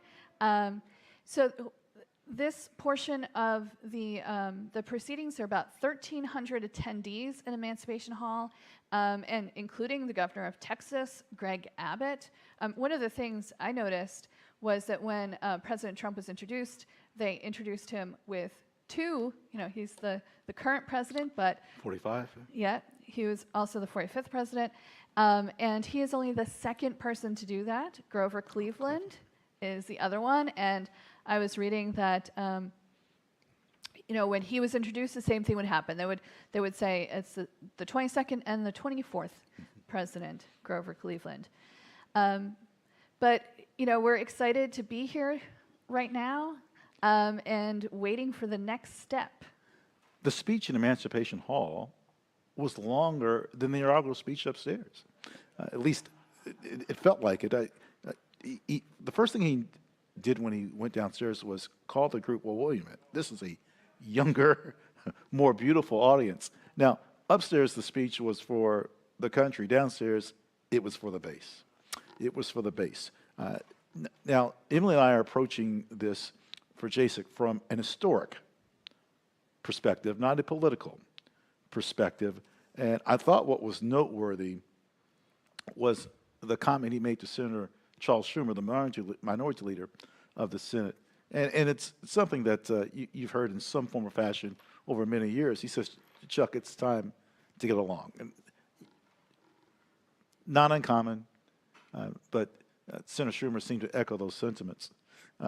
He mentioned Governor Greg Abbott from Texas, who was there. It was interesting to note there's so many governors that attend, and I think you mentioned there's 1,300 people there. In surveying the Emancipation Hall, you probably didn't realize just how vast that area is. You can really, there's a lot of people you can not notice, and Governor Abbott is mobility impaired, and so he probably wasn't exactly up front. But no question, talking to the base, and a lot of momentum to the base. We start off with Vice President J.D. Vance giving remarks, then Speaker Johnson. So the next phase is to get to the signing room. I want to talk about travel. The rotunda is where he gave the inaugural speech. Right. He then traveled 2 floors down and then outside another 100 yards to say goodbye to President Dr. Biden. He then comes back in the building and comes down another 2 levels to Emancipation Hall. He will go upstairs another 2 levels to the Senate. So traveling time will take a while. Yeah, I don't know if they're taking him, all the back routes that we know to get up into the rotunda. But well, they would have to, or else we may be here for a while. There are shortcuts. There are shortcuts and if you know where they are. Oh, yes. Toured them many a time, yes. Yes, but so from this point on, a couple more things. First, we're going to go to the signing ceremony. President Trump talked about that in his speech a little bit. Here's the room where it's going to be. This is the president's room. So traditionally, a room where Congress could meet with presidents. We sort of nerded out a little bit earlier because we were trying to figure out which of the which pieces of art were in this room. And this looks like Senator Klobuchar is coming in with Senator Thune, I believe. Yes. Yes. So yeah, this is right off the Senate chamber. And there's Chuck Schumer and Hakeem Jeffries as well. Don't you like those floors? Those Minton tiles. Stoke-upon-Trent in England, $2.03 per tile. Friends, this is one of the many reasons why you need to visit the Capitol. These floors aren't just in private areas. If you were to visit the gallery, meaning House Senate Gallery, it's very likely you would walk on these tiles. Yeah, exactly. And this room is really one of the most, it's a smaller room, but it is really one of the most richly decorated spaces in the Capitol building. The artist for this room, his name is Constantino Brumidi. He was hired in the 1850s, and he worked at the Capitol for 25 years. Naturalized citizen. Yes, yes. He's born in Rome. He worked there for a good portion of his life, but ended up coming to America. And all of these paintings that we're seeing on the wall, those are all frescoes with gilding. And it's just really ornate in that space. Yeah, the president's room is wonderful. Earlier in the speech that President Trump, he mentioned about Dr. Martin Luther King Jr., that is the room in which him and Lyndon Baines Johnson signed the 1964 Voting Rights Act, along with Reverend Dr. Ralph Abernathy was in attendance. This is an area that's not unfamiliar to those of you who follow inaugurations. But for those that don't, you're saying, where on earth is this room? To give you an idea, because you can see windows, this is the north wing, Senate side, Supreme Court side. That's probably a better way. If you will look across the street, you would see the Supreme Court. There we see a photographer taking pictures of members of JSIC there. It's a stunning, beautiful room. It has gifts from other countries and nations there. It's President Washington's cabinet that's featured on medallions. Yeah, and definitely a space that today is used by members of Congress, like we're seeing right now, but traditionally it's a place for the president to meet with Congress. And I was reading that President Wilson in particular liked to come on over to this room, and this is where he would meet with members of Congress. Today, oftentimes we more hear about members going to the White House than we do the president coming to them. But it looks like we're setting up for maybe a photo or something right now. Oh, you mentioned the desk for the Civil Rights Act. By the way, if you want to see the actual desks they used back then to sign the Civil Rights Act, it is in the Capitol Visitor Center. It's an exhibition hall. And you can be up close and personal with history and see that desk downstairs. Exhibition Hall is located in Emancipation Hall. When President Trump was just giving his remarks, you might have seen a statue behind him, that being freedom, freedom triumphant in war and peace, or just simply freedom.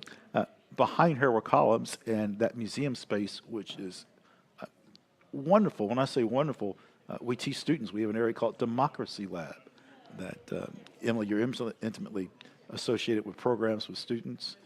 Matter of fact, if you didn't have time to visit the House and Senate Gallery, there are theaters in which you can watch simulcasts of the proceedings. By the way, the Senate's in session at 4:30 today. And I believe the House is coming in as well. We likely may still be broadcasting at 4:30, but Congress is in session today. Remember, to visit Congress, you need passes from your members. From your member, it's best to email or call, and they will set the conditions, and you will pick them up. And it's wonderful to visit the new chambers, although we'll be featuring one of the old chambers a little later on. Emily, I'm going to give an unscheduled quiz. Oh. You see a fireplace to that corner right, don't you? As Speaker Mike Johnson, our 56th Speaker, just walked in on the Senate side. I'll have to ask him how many times he's been in the President's room. He's a 5-term member of Congress. Anyway, maybe he's been there a time or two. We see that beautiful fireplace. Okay, for our audience, there are, okay, how many fireplaces are in the Capitol? I'm going to give you 3 options.